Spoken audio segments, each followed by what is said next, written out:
श्रीशैलेशदयापात्रम् धीभक्त्यादिगुणार्णवम् यतीन्द्रप्रवणं वन्दे रम्यजामातरं मुनिम् लक्ष्मीनाथसमारम्भां नाथयामुन मध्यमाम्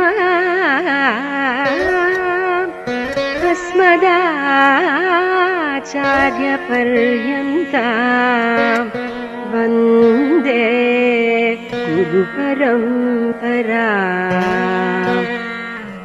यो नित्यमच्युतपदाम्बुजयुग्मरुक्म व्यामोहतस्तदितराणि तृणाय मेने अस्मद्गुरोर्भगवतोऽस्य दयैकसिन्धोः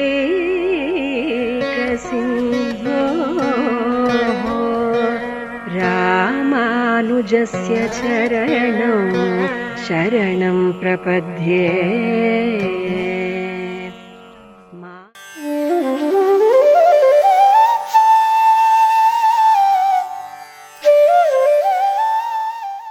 ஆழ்வார்கள் வாழி அருளிச் செயல் வாழி தாழ்வாதுமில் குறவர் தாம் வாழி ஏழ்வாறுமுய்ய அவர்கள் உரைத்தவைகள் தாம் வாழி செய்யமறை தன்னுடனே சேர்ந்து இந்துணைப்பதுமத்தலர் மகள் தனக்குமின்பன் நற்புவி தனக்கிறைவன் தந்துணையாயர் பாவன பின்ன தனக்கிரை மத்தையோர்க்கெல்லாம் வந்துணை பஞ்ச பாண்டவர்க்காகி வாயுரை தூது சென்னியங்குமென் துணை எந்தை தந்தை தம்மானை திருவல்லிக்கேணி கண்டேனே.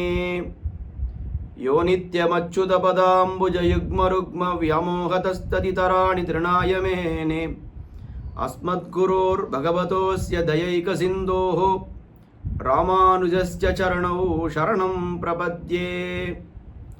अपगतमदमानैरन्तिमोपायनिष्ठैः अधिगतपरमार्थैरर्थकामानपेक्षैः निखिलजनसुहृद्भिर्निर्जितक्रोधलोभैः वरवरमुनिभृत्यैरस्तु मे नित्ययोगः.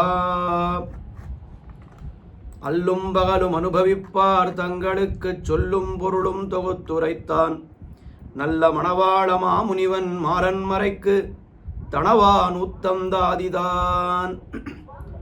மண்ணு புகழ் சேர் மணவாள மாமுனிவன் தன்னருளால் உட்பொருள்கள் தன்னுடனே சொன்ன திருவாய்மொழி நூத்தந்தாதியாம் தேனை உருவாதருந்து நெஞ்சே உத்தூ. ஸ்ரீயப்பதியான சர்வேஸ்வரனாலே மயர்வர மதிநலம் அருளப்பெத்த நம்மாழ்வார் அவன் கொடுத்த அந்த ஞானத்தாலே அவனை நன்றாக அனுபவித்தார் தம்முடைய திவ்ய பிரபந்தங்களிலே. எம்பெருமான் கொடுத்த ஞானத்தை கொண்டு அவனுடைய ஸ்வரூபம் ரூபம் குணங்கள் விபூதிகள் என்ன எல்லாவற்றையும் விசதமாக அனுபவித்தார் என்று பார்க்கிறோம். இந்த ஆழ்வாருடைய அனுபவம் என்று நாம் சொல்லும் பொழுதே இது எப்படிப்பட்ட அனுபவம் என்று நாம் முதலிலே தெரிந்து கொள்ள வேண்டும். இதோ எம்பெருமான் ஆழ்வாருக்கு ஞானத்தை கொடுத்தான். உடனே ஆழ்வாருக்கு இந்த இலக்கணங்கள் எல்லாம் நன்னா தெரிஞ்சது. அதனால் இப்படி ஒரு திவ்ய பிரபந்தத்தை இயற்ற வேண்டும் என்று யோசித்து சரி முதல் பதிகம் இது எம்பெருமானுடைய பரத்துவத்தை அனுபவிக்கலாம், இரண்டாவது பதிகம் இதை அனுபவிக்கலாம் என்ன எதுவுமே அவர் நினைத்து கொண்டு அனுபவித்தவர் அன்று. எம்பெருமான் எந்த திருக்கல்யாண குணத்தை காட்டுகிறானோ அது அப்படியே அந்த க்ஷணத்திலே அதை அனுபவிக்கிறார் என்று நாம் பார்க்கிறோம். இப்போ உதாரணத்திற்கு சொல்ல வேண்டுமானால் அந்த காலத்திலே தொலைக்காட்சி நாம் எல்லாம் பார்ப்பது வழக்கம். தொலைக்காட்சியை பார்க்கும் பொழுது என்ன பண்ணுவார்கள், நமக்கு என்ன ஒரு இதை பார்க்க வேண்டுமோ அதை நாம் நிர்ணயம் பண்ணி பார்ப்பது என்று அப்படித்தான் பார்த்து கொண்டிருந்தோம். ஆனால் இப்பொழுது இந்த காலத்தில் என்ன பண்ணுகிறோம் எல்லாரும்னா, தொலைக்காட்சி அவ்வளோவா யாரும் பார்ப்பதே இல்லை. எல்லாம் கையிலே இந்த கைபேசியை வைத்து கொண்டிருக்கிறோம். அதில் ஏதாவது நமக்கு பார்க்க வேண்டும் என்று நினைத்தால் நாம் என்ன பண்ணுகிறோம், அதை வெறுமை அதை ஆரம்பித்து வைத்தால் போகிறோம். நமக்கு என்ன வேணும் என்று அது தீர்மானித்து அது என்ன தீர்மானிக்கிறதோ அதைத்தான் நாம் பார்த்து கொண்டிருக்கிறோம். மேலே தள்ள தள்ள தள்ள அடுத்தது வேற ஒரு காணொளி வந்து கொண்டே இருக்கிறது. இந்த காணொளிக்கு அப்புறம் இதை பார்க்கணும்னு நாம் முடிவு பண்ணுறதில்லை. அவன் யாரோ ஒருத்த முடிவு பண்ணுறான், இவனுக்கு இதை காட்டுவோம், அடுத்த இதை பார்க்கட்டும்னு அவன் முடிவு பண்ணுகிறான். அதை நாம் பார்த்து ரசித்து கொண்டு வருகிறோம். இதுபோல ஆழ்வாருடைய அனுபவத்தை நாம் ஒப்பிட்டு பார்க்கலாம். இது ரொம்ப தாழ்ந்த ஒரு உதாரணம் தான். இருந்தாலும் நாம் புரிந்து கொள்வதற்காக இந்த உதாரணத்தை நாம் பிரயோகப்படுத்தி கொள்ளலாம். இப்போ ஆழ்வார் அனுபவித்தார் எம்பெருமானை அப்படின்னு சொன்னால், இப்படி நான் பாட வேண்டும், இந்த பதிகத்தில் நான் நாயகியாக மாற வேண்டும், இந்த பதிகத்தில் நாயகியினுடைய தாயாராக மாற வேண்டும் ஏன்னா அப்படியெல்லாம் ஆழ்வார் நினைப்பதில்லை. இந்த எம்பெருமானுடைய ஒரு கல்யாண குணத்தை எம்பெருமான் காட்டுகிறான். இப்படி காட்டின உடனே ஆழ்வாருக்கு அந்த நிலைமைகள் எல்லாம் அப்படியே பரவசமாக ஏற்படுகிறது. அது அப்படியே பாசுரங்களாக வெளிவந்தன என்று தான் பார்க்கிறோம். இன்னும் ரொம்ப அழகான ஒரு உதாரணம் சொல்லணும்னா, ஒருத்தர் நடந்து போயிட்டே இருக்கான், சட்டுன்னு தடிக்கி விழுறான். தடிக்கி விழுந்தா அவன் என்ன பண்ணுறான், ஐயோ அம்மான்னு கத்துறான். இந்த ஐயோ அம்மான்னு ஒருத்தன் கத்துறான்னா, ஐயோ இப்படி தடிக்கி விழுந்தால் இப்படி கத்த வேண்டும், இப்பொழுது நான் தடிக்கி விழுந்திருக்கிறேன், இப்போ இப்படி கத்தணும்னு அந்த மாதிரி யோசிச்சுட்டு யாராவது கத்துறாளன்னு. எப்படி கத்துறான்னா, அந்த அந்த அனுபவம் ஏற்பட்டவாறு, இந்த தடுக்கி விழுதல் என்கிற அனுபவம் ஏற்பட்டவாறு இவனையும் அறியாமல் சில வார்த்தைகள் இவன் சொல்லுகிறான் இல்லையா. அதே போல் ஆழ்வார் என்ன பண்ணுகிறார் இங்கேன்னா, எம்பெருமான் அவனுடைய அந்த ஸ்வரூப ரூப குண விபூதிகளை காட்டுறான். ஏதோ ஒரு கல்யாண குணத்தை எம்பெருமான் காட்டுகிறான். இப்படி காட்டின உடனே ஆழ்வார் தம்மையும் அறியாமல் தடுக்கி விழுந்தவன் ஐயோ அம்மான்னு கத்துறா மாதிரி ஆழ்வார் சில சொற்களை பிரயோகம் பண்ணுகிறார். இது அப்படியே ஒரு திவ்ய பிரபந்தமாக தோன்றிவிட்டன என்றுதான் பெரியவர்கள் காட்டியிருக்கிறார்கள். அவ்வளவு வைபவங்கள் வாய்ந்தது அந்த திருவாய்மொழியும் ஆழ்வாருடைய மற்ற பிரபந்தங்களும். 4000 திவ்ய பிரபந்தங்களுமே இப்படித்தான் தோன்றின என்று ஆச்சாரியர்கள் காட்டியிருக்கிறார்கள். 4000 திவ்ய பிரபந்தங்களுக்குள்ளே எது ரொம்ப முக்கியமான பிரபந்தம் என்று கேட்டால் அது திருவாய்மொழி தான். அருளிச் செயலில் இது சாரம் என்று அழகியவன்வாள பெருமாள் நாயனார் காட்டுகிறார். வேதாதிகளில் பௌருஷ மாணவ கீதா வைஷ்ணவங்கள் போலே அருளிச் செயலில் இது சாரம் என்று ரொம்ப அழகாக தெரிவிக்கிறார். வேதத்தில் எது சாரமான பாகம்னா புருஷ சூக்தம், அதுக்கு மேலே மாணவம். தர்மசாஸ்திரங்களிலே எது சாரம்னு கேட்டால் மனு தர்மசாஸ்திரம். மகாபாரதத்தில் எது ரொம்ப சாரம்னு கேட்டால் கீதை.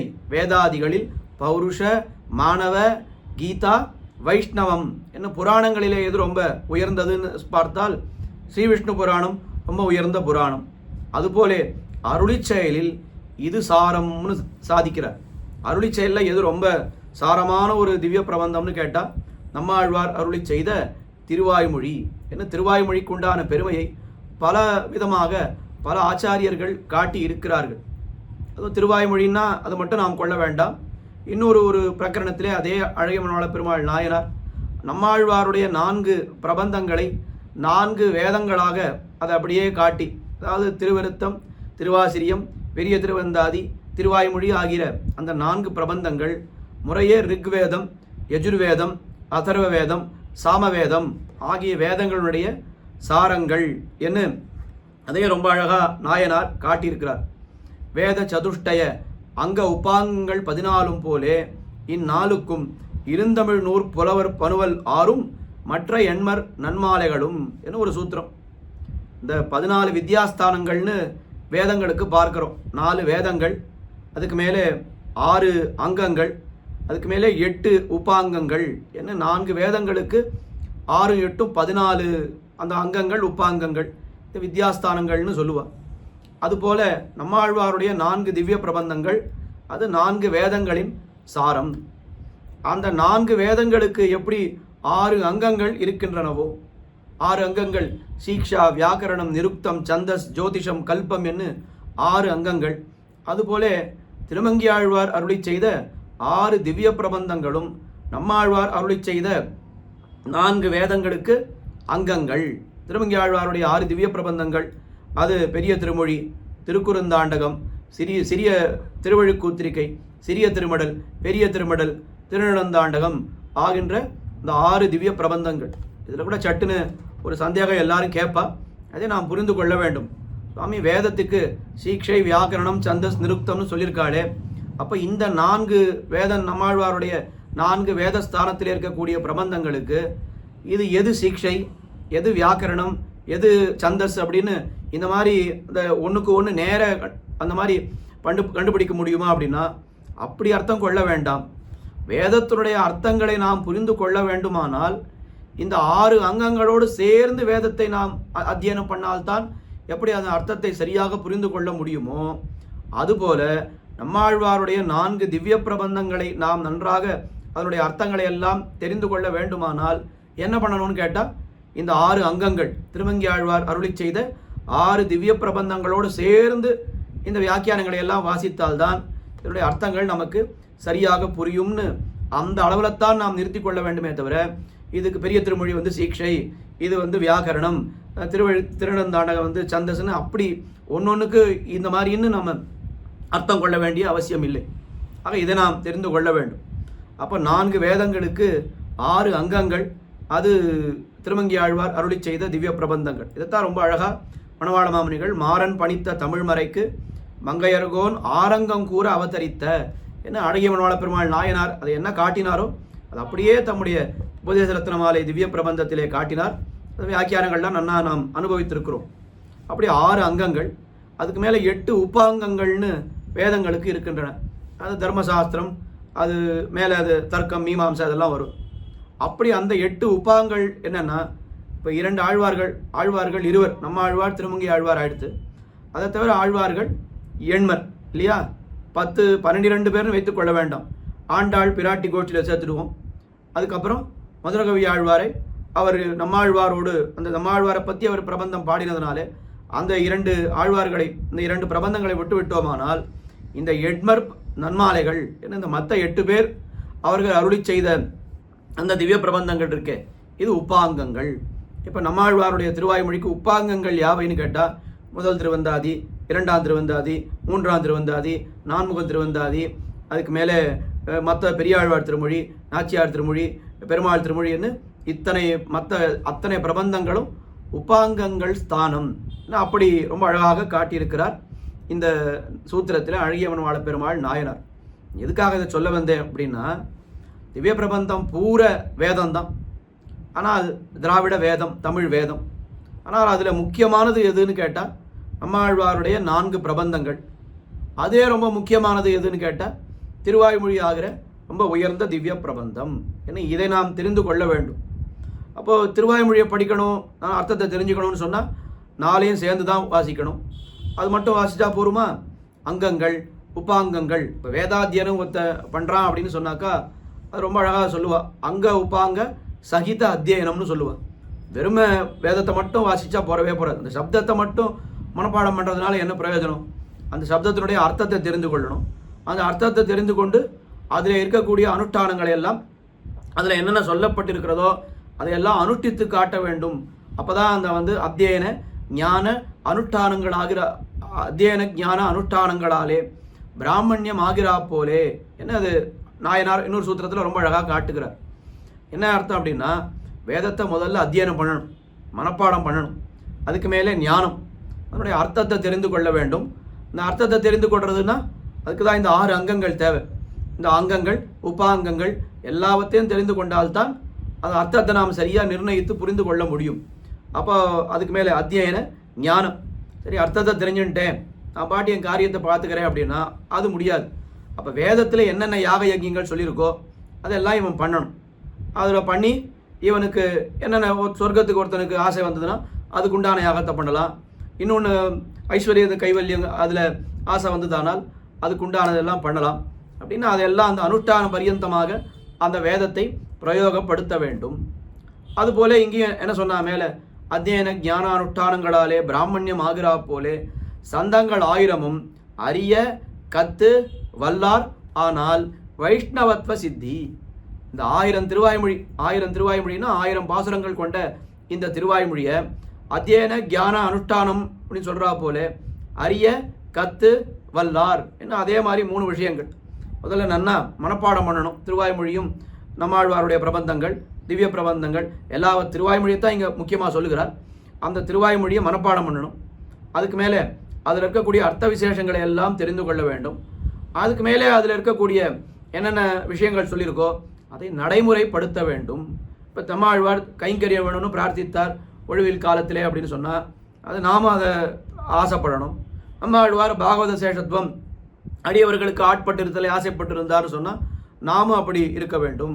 இன்னும் நம்மாழ்வார் என்னவெல்லாம் அதில் விஷயங்களை சொல்லியிருக்கிறாரோ அதையெல்லாம் அனுஷ்டான பரியந்தமாக நாம் ஆக்க வேண்டும். ஏன்னா இதுதான் ரொம்ப முக்கியம். திருவாய்மொழியை தெரிந்து கொள்ள வேண்டும். அந்த திருவாய்மொழியை எப்படி தெரிந்து கொள்ளணும்னு கேட்டால் மற்ற பிரபந்தங்களோடு சேர்த்து அந்த திருவாய்மொழியை நாம் தெரிந்து கொள்ள வேண்டும். அர்த்தங்களை எல்லாம் தெரிந்து கொள்ள வேண்டும். பிற்பாடு அந்த அர்த்தங்களை எல்லாம் நாம் அனுஷ்டானத்திலே கொள்ள வேண்டும் என்று இந்த அளவுக்கு இந்த திருவாய்மொழிக்கு ஏத்தத்தை கொடுத்திருக்கிறார்கள். திருவாய்மொழி என்னால் திராவிட வேத சாகரம் நமாமியகம் திராவிட வேதம். இதுவும் ஒரு வேதம். எப்படி அந்த நாயனாரே என்ன காட்டுகிறாருன்னா ருகாதி வேதம் போலே இது தமிழ்மறை, இது செந்திரத்த தமிழ். இதெல்லாம் என்ன சொல்கிறாருன்னா எப்படி வேதத்தில் ருக்கு வேதம் யஜுர்வேதம் சாமவேதம்னு அப்படி பிரித்திருக்கிறார்களோ அதே போல் தமிழ் வேதம் சம்ஸ்கிருத வேதம்னு பிரித்துக்க வேண்டியது. வேதம்னு சொன்னால் எல்லாமே வேதம்தான். அது சம்ஸ்கிருதத்தில் இருக்குது, இது தமிழில் இருக்கின்றது.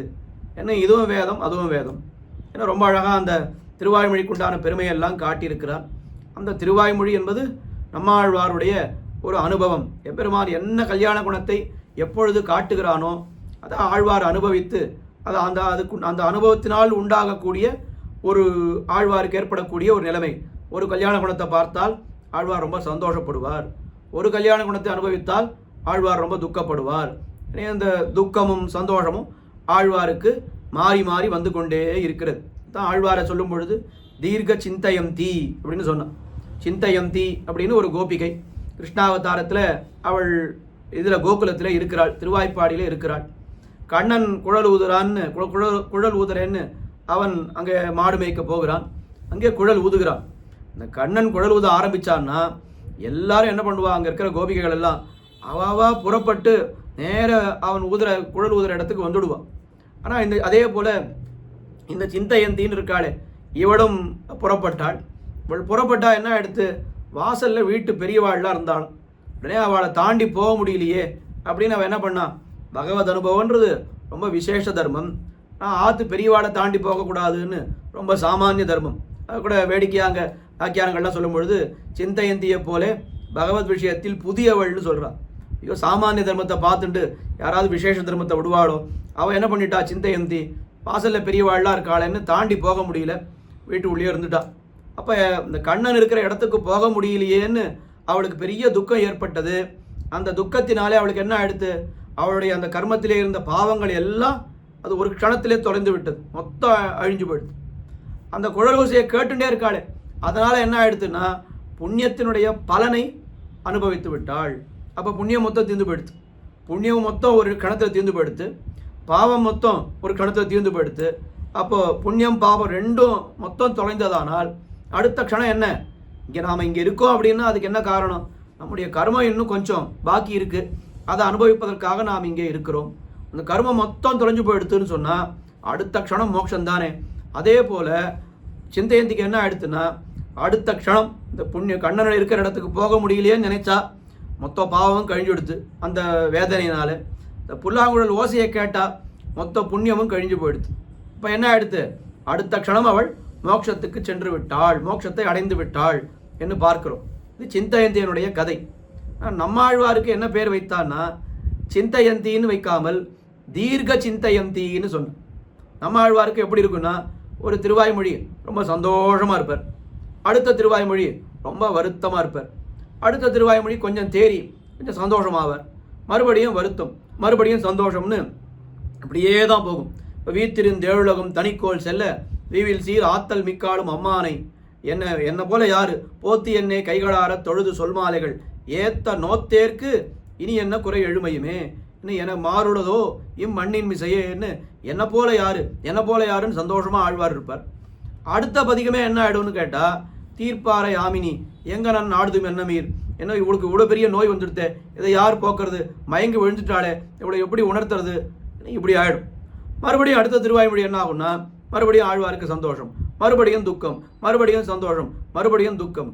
இந்த சிந்தையந்திக்கு நம்மாழ்வாருக்கு என்ன வித்தியாசம்னா சிந்தையந்திக்கு ஒரு முறை துக்கம் ஒரு முறை சந்தோஷம் உடனே மோட்சத்துக்கு போயிட்டா.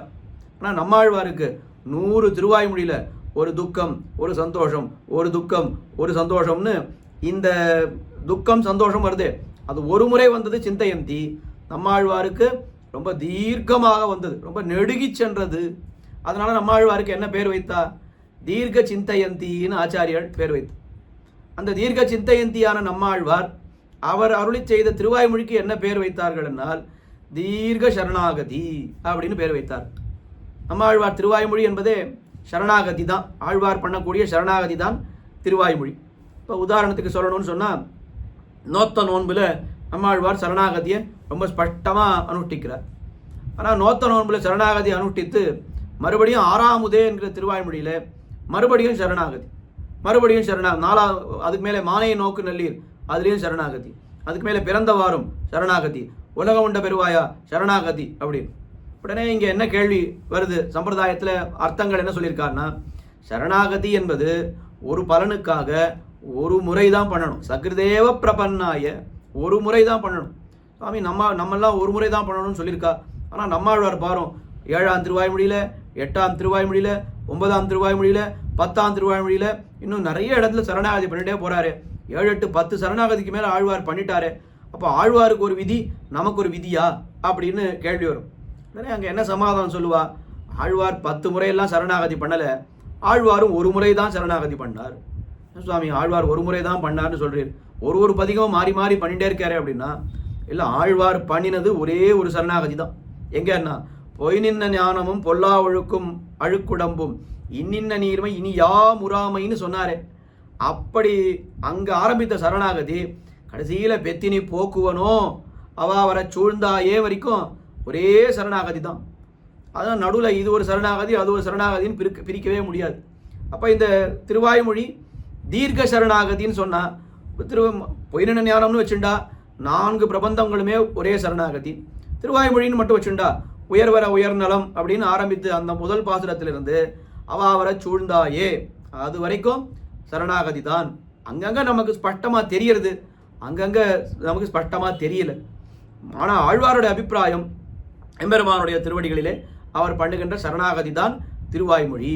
இப்போ ராமாயணமும் திருவாய்மொழியும் ஸ்ரீ வைஷ்ணவ சம்பிரதாயத்துக்கு 2 கண்கள்னு சொன்னாலே இதுக்கு என்ன முக்கியமான காரணம்னு கேட்டால், ரெண்டுமே அந்த சரணாகதி சாஸ்திரத்தை நமக்கு நன்றாக விளக்க வந்தவை.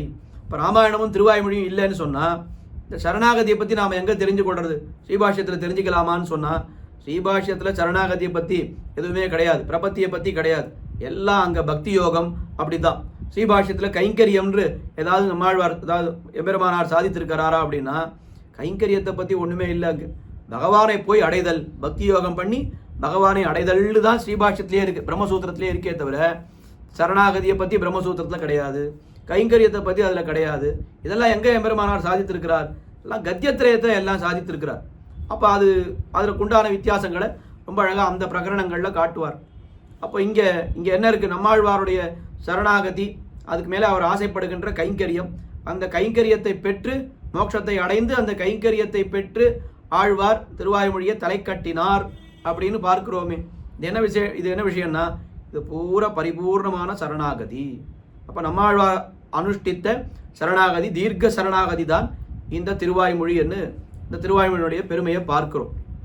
அந்த திருவாய்மொழியில் முதல்லயே சொன்ன மாதிரி எம்பெருமான் எந்த கல்யாண குணத்தை காட்டுகிறானோ அதை ஆழ்வார் அனுபவிக்கிறார். இது கூட ரொம்ப அழகாக பெரியவர்கள் காட்டுவார்கள். ஒரு ராமாயணத்துக்கும் திருவாய்மொழிக்கும் என்ன வித்தியாசம்னு பார்க்கணும். இப்போ ராமாயணத்துக்கு என்ன ஒரு பெருமை, அது வால்மீகி இயற்றியது. அது வால்மீகி இயற்றினார்னு சொன்னால் அது எப்படி இயற்றினார்? பிரம்மாவனுடைய ஒரு அனுகிரகத்தாலே.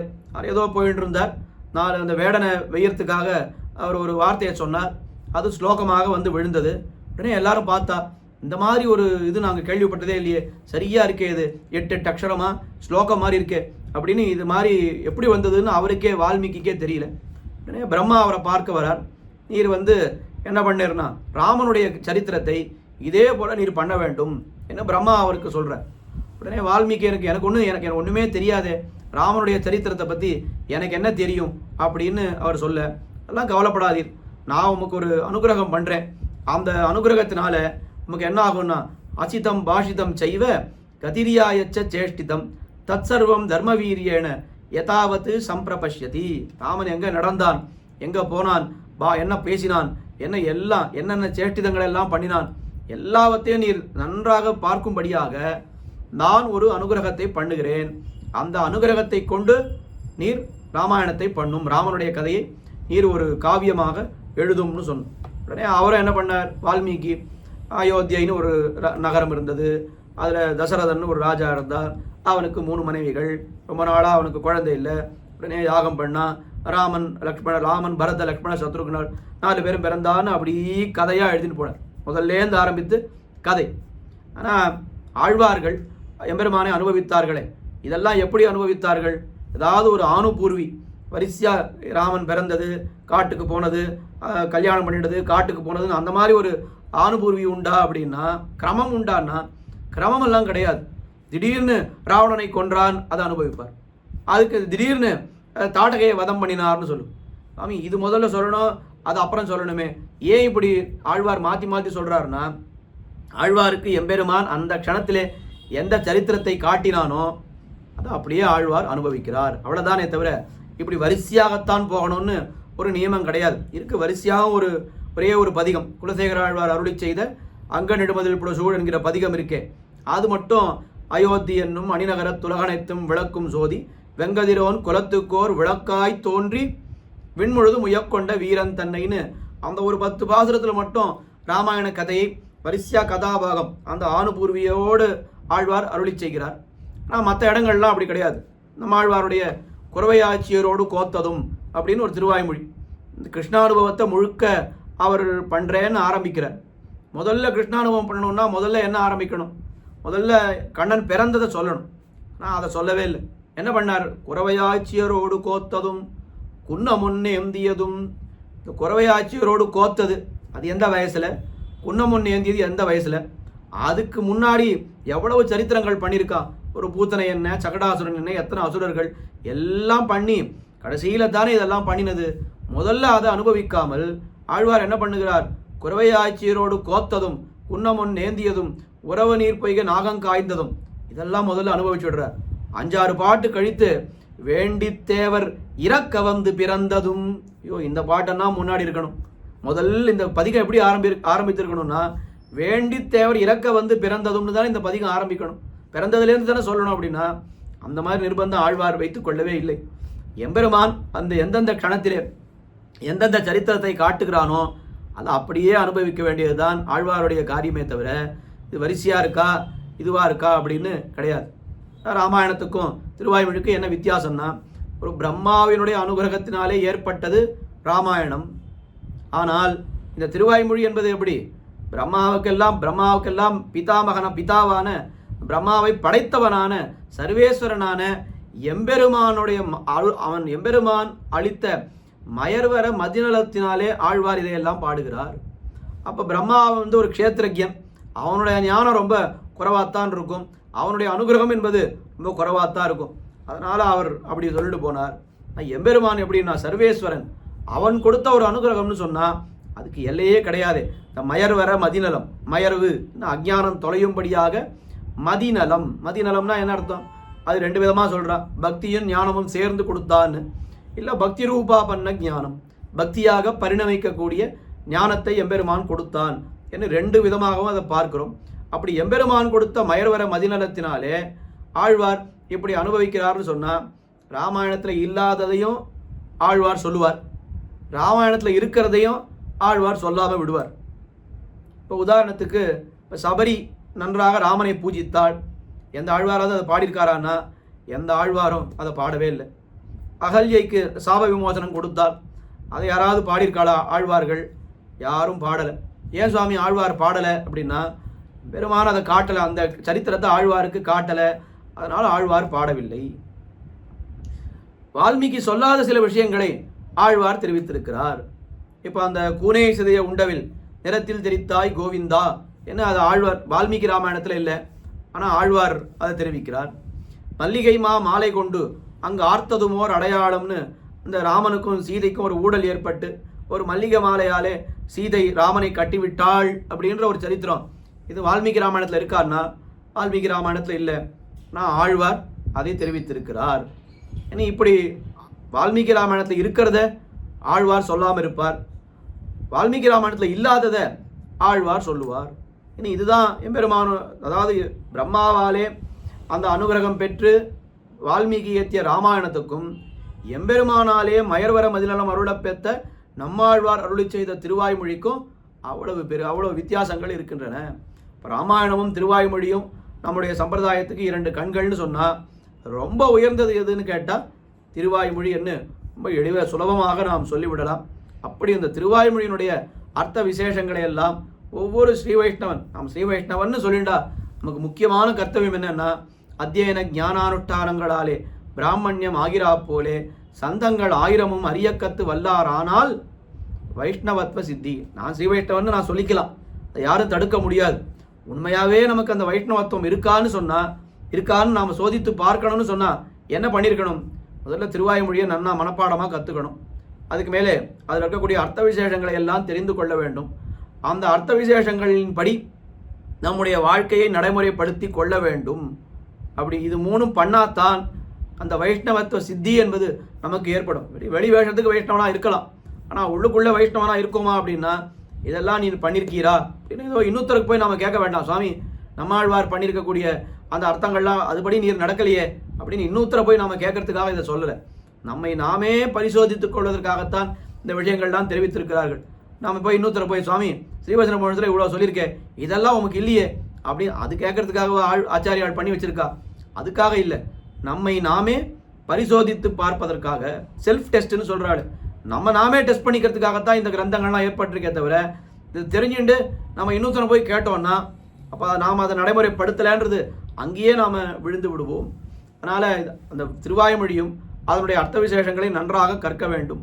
அதன்படி நாம் அனுஷ்டித்து நம்முடைய வாழ்க்கையை அதன்படி நடைமுறைப்படுத்தி கொள்ள வேண்டும் என்பது ரொம்ப பிரதானமான காரியம். சரி சுவாமி, இப்போ திருவாய்மொழியோட அர்த்தத்தை தெரிந்து கொள்ளணுன்றத இவ்வளவு நேரம் பேசியாச்சு. எப்படி தெரிந்து கொள்வது அப்படின்னா அதுக்கு தான் பரப்பர வியாக்கியானங்கள் அவதரித்திருக்கின்றன. பிள்ளான் நஞ்சியர் பெரியவாச்சான் பிள்ளை, தெள்ளார் வடக்கு திருவீதி பிள்ளை, மணவாள யோகி திருவாய்மொழியை காத்த குணவாளர் என்று நெஞ்சே கூறு. 6000 படி என்ன, 9000 படி என்ன, 24,000 படி என்ன, ஈடு 36,000 படி என்ன, அதுக்கு மேலே 12,000 படி என்ன 5 வியாக்கியானங்கள் திருவாய்மொழிக்கு தோன்றி இருக்கின்றன. அந்த 5 வியாக்கியானங்களை எல்லாம் நன்றாக நாம் தெரிந்து கொண்டால்தான், அதை என்னென்னா வாசித்து அதில் இருக்கக்கூடிய அர்த்த விசேஷங்களை எல்லாம் புரிந்து கொண்டால்தான் திருவாய்மொழியினுடைய அர்த்தத்தை நாம் நன்றாக புரிந்து கொள்ள முடியும். வியாக்கியானங்கள் 5. அதுக்கு மேலே திருவாய்மொழியினுடைய அர்த்தங்களை எல்லாம் நாம் தெரிந்து கொள்ள வேண்டும் என்பதற்காக பற்பல ஆச்சாரியர்கள் பற்பல கிரந்தங்களை எல்லாம் பண்ணி அருளி இருக்கிறார்கள். இப்போ குறிப்பாக சொல்ல வேண்டுமானால் இந்த 12,000 படி உரைக்காரரான வாதிகேசரி அழகிய மணவாள சீயர் அவரே என்ன பண்ணியிருக்கார்? திரமிடோபனிஷத் சங்கதி என்ன ஒரு கிரந்தம், அது சம்ஸ்கிருதத்திலே ஸ்லோக ரூபமாய் அவதரித்திருக்கக்கூடிய அவர் அருளி செய்திருக்கக்கூடிய ஒரு கிரந்தம். இந்த வியாக்கியானம் போல இல்லாமல் முதலிலே அவர் என்ன பண்ணுகிறார்னு கேட்டால் 100 திருவாய்மொழிகள், திருவாய்மொழியில் 100 பதிகம் இருக்கு இல்லையா, அந்த 100 பதிகங்களை ஒவ்வொரு பதிகத்தினுடைய சாரத்தை ஒவ்வொரு ஸ்லோகத்திலே அவர் தெரிவித்திருக்கிறார். அப்போ திரமிடோபனிஷத் சங்கதி என்பது 100 ஸ்லோகங்கள் கொண்ட ஒரு கிரந்தம். முன்னால் கொஞ்சம் உப்போத்காதமாக ஒரு 10-12 ஸ்லோகங்கள் இருக்கின்றன. மொத்தம் 112 115 ஸ்லோகம் வரும். ஆனால் ஒரு திருவாய்மொழிக்கு ஒரு ஸ்லோகம் என்னது, முதல்ல ஆத்திய பிரதமசத்தக்கேன்னு ஆரம்பித்து முதல் தசகத்தில் இந்த அர்த்தத்தை தெரிவிக்கிறார், 2வது தசகத்திலே இந்த அர்த்தத்தை தெரிவிக்கிறார், 3வது தசகத்திலே இதை தெரிவிக்கிறார் என்று முதலாக இந்த தமிழ் தெரியாதவாளுக்கும் திருவாய்மொழியினுடைய அர்த்தங்கள் எல்லாம் போய் சேர வேண்டும் என்பதற்காக அப்படி பண்ணினார் வாதிகேசரி ஜீயர். அவருடைய விசேஷமே இது மாதிரி தான். அவருடைய ஒரு தனிச்சிறப்பே இதுன்னு சொல்லணும். பகவத்கீதைன்னு 700 ஸ்லோகங்கள் இருக்குது. அது அப்படியே தமிழிலே மொழிபெயர்த்து பகவத்கீதை வெண்பா இன்னும் 700 ஸ்லோகங்கள் பண்ணியிருக்க. ஒரு ஸ்லோகத்துக்கு தமிழ் பாசுரம், ஸ்லோகத்துக்கு தமிழ் பாசுரம்னு நேரடியாக டிரான்ஸ்லேஷனாக கிரந்தம் பண்ணியிருக்கார். அப்போ பகவத்கீதை சம்ஸ்கிருதம் தெரிஞ்சவா எல்லாரும் அதை புரிஞ்சுக்கலாம். தமிழ் மட்டும் தெரியும்னு சொன்னால் அது அவளுக்கு எப்படி அது புரியும்? அதனால் என்ன ஆகும் அப்படின்னா தமிழிலே வெண்பாவாக பண்ணி வைத்தார். இப்போ திருவாய்மொழியினுடைய அர்த்த விசேஷங்கள் இது தமிழிலே இருப்பதனாலே தமிழில் இருக்கவா எல்லாருக்கும் இது தெரிஞ்சு போயிடும். தமிழ் தெரியாதவாளுக்கு என்ன பண்ணலாம்னா சரி சம்ஸ்கிருதத்தில் அப்படி ஒரு கிரந்தமாக அவர் பண்ணி வைத்தார். இவர் முதலிலே இந்த கிரமத்தை ஆரம்பித்தது வாதிகேசரி ஜீயர். அதே போல் வேதாந்த தேசிகன் அவர் என்ன பண்ணுறாருன்னா 2 கிரந்தங்கள் அருளி செய்திருக்கிறார். திரவிடோபனிஷத் சாரம்னு ஒன்று, திரவிடோபனிஷத் தாத்பரிய ரத்னாவளின்னு 2 கிரந்தங்கள். சாரம்ன்றது ரொம்ப சின்ன ஒரு கிரந்தம், 30-32 ஸ்லோகங்கள் தான். அதில் திருவாய்மொழியினுடைய அந்த ஒரு 10 ஆழ்வார் என்ன தெரிவிக்கிறார் என்ன அது ரொம்ப சுருக்கமாக தெரிவித்திருப்பார். தாத்பரிய ரத்னாவளின்றதுல ஒவ்வொரு பாசுரத்திலேயும் ஆழ்வார் என்ன கருத்தை சொல்கிறார், எந்த ஒரு கல்யாண குணத்தை அனுபவிக்கிறார்னு ரொம்ப கொஞ்சம் பெரிய கிரந்தம் அது. அது நல்லா உயர்ந்த கிரந்தங்கள். அதை காலக்ஷேபமாக கேட்டால் தான் அதை புரியும். கொஞ்சம் கடினமான கிரந்தங்கள் அது. இந்த போல ஆச்சாரியர்கள் பலர் பண்ணியிருக்கிறார்கள். எல்லாவற்றுக்கும் மேலாக பிழலோகாச்சாரியருடைய திருத்தம்பியாரான இவர் அழகிய மணவாள பெருமாள் நாயனார், அவர் ஆச்சாரிய ஹிருதயம்னு ஒரு ரகசிய கிரந்தத்தை அருளி செய்திருக்கிறார். அது ரொம்ப ரொம்ப ரொம்ப உயர்ந்த கிரந்தம். அதுபோல ஒரு கிரந்தம் ஸ்ரீ வைஷ்ணவ சம்பிரதாயத்தில் கிடையவே கிடையாது. இன்றைக்கி நாம் எல்லாம் என்ன பண்ணுறோம், ஏதோ ஒரு கிரந்தத்தை எடுத்துட்டு அதை ஆராய்ச்சி நோக்கில் பார்க்கிறேன் அப்படின்னு ஆரம்பித்து ஒரு 100 பக்கம் எழுதிட்டு அதுக்கு பெரிய டாக்டர் பட்டமும் நாம் பெற்றுக்கொள்கிறோம். ஆனால் அதுக்கு தீசிஸ்ன்னு பேர். முதல்ல நாம் எழுதி அதை யூனிவர்சிட்டிக்கு சப்மிட் பண்ணுறோமே ஆய்வேடு, அந்த ஆய்வேடு பண்ணி ஏதோ நமக்கு தெரிஞ்ச அளவில் நாம் பண்ணி அதுக்கு ஒரு பட்டமும் பெற்று போகிறோம். ஆனால் முதலிலே இப்படி ஆராய்ச்சி பண்ணி ஒரு ஆய்வேடை சமர்ப்பித்தவர் யாருன்னு கேட்டால் அழகிய மணவாள பெருமாள் நாயனார் தான். அழகியனுடைய தகப்பனார் அடிக்கடி சொல்லுவார், இன்னைக்கு இத்தனை பேர் பண்ணுறாளே பிஹெச்டி, எல்லாருக்கும் முன்னோடி யாருன்னா நாயனார் தான் முன்னோடி. அவர் காட்டின வழியில் தான் இதெல்லாம் வந்திருக்கு. ஏன்னா திருவாய்மொழி அந்த ஆச்சாரிய ஹிருதயம்ன்ற வார்த்தைக்கே என்ன அர்த்தம், ஆச்சாரியர்னா நம்மாழ்வார், அந்த ஆச்சாரிய ஹிருதயம்னா நம்மாழ்வாருடைய திருவுள்ளம், மாறன் மனம்னு அழகாக அதை சொல்லுவார். அப்படி நம்மாழ்வாருடைய திருவுள்ளம் என்ன என்பதை நன்றாக ஆராய்ந்து அந்த இதை வரிசையாக திருவாய்மொழி முதல் 10 2ஆம் 10 அப்படி போகாமல் சில விஷயங்களை எல்லாம் ஆங்கிலத்தில் தீம்னு சொல்லுவார். இந்த தீமை எடுத்துட்டு அது நன்றாக அது விவரிக்கிற திருவாய்மொழியை நன்றாக விவரிப்பது, அது நாம் எப்படி வெவ்வேறு கோணத்திலிருந்து திருவாய்மொழியை பார்க்கறது, நம்மாழ்வாருடைய அந்த பிரபந்த வைலட்சண்யம் என்ன, பக்திரு வைலட்சண்யம் என்ன, விஷய வைலட்சண்யம் என்னன்னு அதெல்லாம் ஆரம்பித்து இது எப்படி வேதத்தை காட்டிலும் உயர்ந்தது, இது எப்படி கீதையை காட்டிலும் உயர்ந்தது, இது எப்படி திருமந்திரத்தினுடைய அர்த்தங்களை எல்லாம் நமக்கு எடுத்து காட்டுகிறதுன்னு பற்பல விஷயங்கள். அதுக்கு மேலே சுவாபதேசமாக நம்மாழ்வார் தூது விடுறாருன்னு சொன்னால் அதுக்கு என்ன அர்த்தம், நம்மாழ்வார் ஊழல் கொள்றாருன்னா அதுக்கு என்ன அர்த்தம், அம்சம்னு சொல்கிறார் அதுக்கு என்ன அர்த்தம், மேகம்னு சொன்னால் அதுக்கு என்ன அர்த்தம், இன்னும் ஒவ்வொன்றுத்துக்கும் சுவாபதேசமாக சொல்லி ரொம்ப பெரிய விஷயமாக காட்டியிருக்கிறார் ஆச்சாரிய ஹிருதயம். அது சூத்திர வடிவிலே இருக்கிறது. சூர்ணிகை பிழலோகாச்சாரியரும் இவர் நாயனாரும் அவளுக்கு ரொம்ப தனிச்சிறப்பு என்னன்னா அவள் மொத்தம் சூத்திர வடிவிலே அருளி செய்து விடுவார்கள். அதுலேயும் எப்படின்னு கேட்டால் பெரும்பாலான சொற்கள் அவர்களுடையதாக இருக்கவே இருக்காது. முக்காவாசி எல்லாமே யாருடையதாக இருக்கும் அப்படின்னா ஆச்சாரியர்களுடைய அவர்களுடைய ஸ்ரீசூக்தியாகத்தான் இருக்கும். இப்போது ஆச்சாரியத்தினுடைய முதல் அந்த சூத்திரத்தை எடுத்துன்னு சொன்னால் அதில் காருணிகனான சர்வேஸ்வரன் அறிவிலா மனிதர் உணர்வெனும் சுடர் விளக்கேத்தி அப்படின்னு வரும். அது எல்லாம் என்னன்னா அறிவிலா மனிதர், அது திவ்ய பிரபந்தம், உணர்வென்னும் சுடர் விளக்கேத்தி, உய்த்துணர் வேண்டும் ஒளிகள் சுடர் விளக்கேத்தி, அறிவிலா மனிதர் எல்லாம் அரங்கமென் அழைப்பராகில்னு இப்படி ஆழ்வார்களுடைய பாசுரங்கள், பூர்வாச்சாரிய ஸ்தோத்திரங்கள், ஏன்னா அதிலிருந்து வார்த்தைகளை கோத்து அந்த அந்த வார்த்தைகளை ஒட்ட வைப்பதற்கு மட்டும் தம்முடைய வார்த்தைகளை சேர்த்துப்பார். அவ்வளோதான். எங்கூட வேடிக்கையாக அடியனுடைய தகப்பனார் ரொம்ப அடிக்கடி சொல்லுவார், ஸ்ரீவச்சன பூஷணம்னு ஸ்ரீவச்சன பூஷணத்துக்கு பேர் வந்திருப்பதை காட்டிலும் ஆச்சாரிய இதயத்துக்கு ஸ்ரீவச்சன பூஷணம்னு பேர் வந்திருக்கணும். ஏன்னு கேட்டால் ஆச்சாரியருடைய வார்த்தைகள் பெரும்பாலும் இதில் தான் இருக்குது. நாயனாருடைய சொந்த வார்த்தைன்னு ரொம்ப ஒன்றுமே இருக்காது. 90% ஆச்சாரியர்கள் ஆழ்வார்கள் ஆச்சாரியர்களுடைய வார்த்தைகள் தான் இங்கே இருக்கும். 10% தான் இவருடைய சொந்த வார்த்தைகள் இருக்கும். அப்போது ஸ்ரீ வச்சன பூஷணம்னா என்ன அர்த்தம்னா, வச்சன பூஷணம்னு சொன்னால் யாருடைய வச்சனம், பெரியவர்கள் ஆச்சாரியருடைய வச்சனம். அது பெரும்பாலும் இருக்கிறது எங்கன்னா ஆச்சாரிய ஹிருதயம். ஒருவேளை இதுக்கே ஸ்ரீவச்சன பூஷணம்னு பேர் வந்திருக்கலாமே அப்படின்னு வேடிக்கையாக சொல்லுவார். அப்படி ஆச்சாரிய ஹிருதயம்னு ஒரு கிரந்தம் அதை அவதரித்திருக்கின்றது. எல்லாத்துக்கும் மேலாக இப்பொழுது நாம் அனுபவிக்க போகின்ற கிரந்தம் இது எது, திவ்ய பிரபந்தம் எதுன்னு கேட்டால் மணவாள மாமுனிகள் அருளி செய்த திருவாய்மொழி நூத்தந்தாதி என்கிற கிரந்தம். கீழே பார்த்தோம், பாதிகேசரி அழகிய மணவாள சீயர் அவர் என்ன பண்ணினார், ஒவ்வொரு திருவாய்மொழியினுடைய சாரத்தை ஒவ்வொரு ஸ்லோகத்திலே அப்படியே கொடுத்து இந்த உயர்வர உயர்னம் என்ற திருவாய்மொழிக்கு இது அர்த்தம், வீடுமின் முத்தம்ன்ற திருவாய்மொழிக்கு இது இந்த கல்யாண குணத்தை அனுபவிக்கிறார் இப்படியே சொல்லிட்டு 100 ஸ்லோகங்கள் கொண்ட ஒரு கிரந்தமாக அருளி செய்தார் என்று பார்க்கிறோம். ஆனால் அதை காட்டிலும் ரொம்ப உயர்ந்ததாக, ரொம்ப கஷ்டமான காரியமாக மணவாள மாமுனிகள் பண்ணியிருக்கக்கூடிய இந்த திருவாய்மொழி நூத்தந்தாதி என்கிற கிரந்தம் இருக்கிறதே, இது எவ்வளோ உயர்ந்த கிரந்தம். திருவாய்மொழி நூத்தந்தாதி, இது பேரே ரொம்ப சுலபமாக இருக்குது. திருவாய்மொழி நம்மாழ்வாருடைய திருவாய்மொழி, அது 100 பதிகங்கள் கொண்டது நம்மாழ்வாருடைய திருவாய்மொழி. அந்த 100 பதிகங்கள் கொண்ட ஒரு திருவாய்மொழியினுடைய சாரத்தை 100 பாசுரங்களிலே தெரிவித்திருப்பதனாலே, அதுவும் அந்தாதி கிரமத்திலே தெரிவித்திருப்பதனாலே இது என்ன ஆயிடுத்துன்னா திருவாய்மொழி நூத்தந்தாதி. எப்படி ராமானுஜன் நூத்தந்தாதின்னு சொல்கிறோம், அதுபோல் திருவாய்மொழி நூத்தந்தாதி. திருவாய்மொழி 100 பதிகங்களுடைய சாரத்தை 100 பாசுரங்களிலே அந்தாதி கிரமத்திலே, அந்தாதின்னா நமக்கு தெரிஞ்சிருக்கும், அந்தத்தை ஆதியாக உடையது. இப்போ வையந்தகளியான்னு ஆரம்பிக்கிறார் பொய்யாழ்வார், அது உடனே வையந்தகளியான்னு ஆரம்பித்து அந்த பாசுரம் எந்த வார்த்தையில் முடிகிறதோ அடுத்த பாசுரம் அதே வார்த்தையில் ஆரம்பிக்கும். இடராழி நீங்குகவே எண்ணு, அடுத்த பாசுரம் என்ன ஆரம்பிக்கும், எண்ணு கடல் கடைந்தது ஆரம்பித்து கடைசியில் முடிக்கும் பொழுது என்ன பண்ணுவார், ஓரடியில் தாயவனை கேசவனை தண்டுழாய் மாலசேர் மாயவனையே மனத்து வை என்ன வையினே முடிப்பார். வையின்னு முடித்தா என்ன ஆகும், வையந்தகளியான்னு மறுபடியும் அதை ஆரம்பித்து அது சுத்தறதுக்கு சுலபமாக இருக்கும். அது கடைசியில் அது கடைசி பாசுரம் சேர்த்து முடிக்கலாம், இல்லை முடிக்காமலும் இருக்கலாம். இந்த சேர்த்து முடித்தாக்கா அதுக்கு மண்டலித்தல்னு பேர். இப்போ திருவாசிரியை எடுத்துப்போம், அந்த திருவாசிரியை அது என்ன ஆரம்பிக்கிறதுனா செக்கர்மா மிகிலுடுத்து அப்படின்னு ஆரம்பிக்கிறது.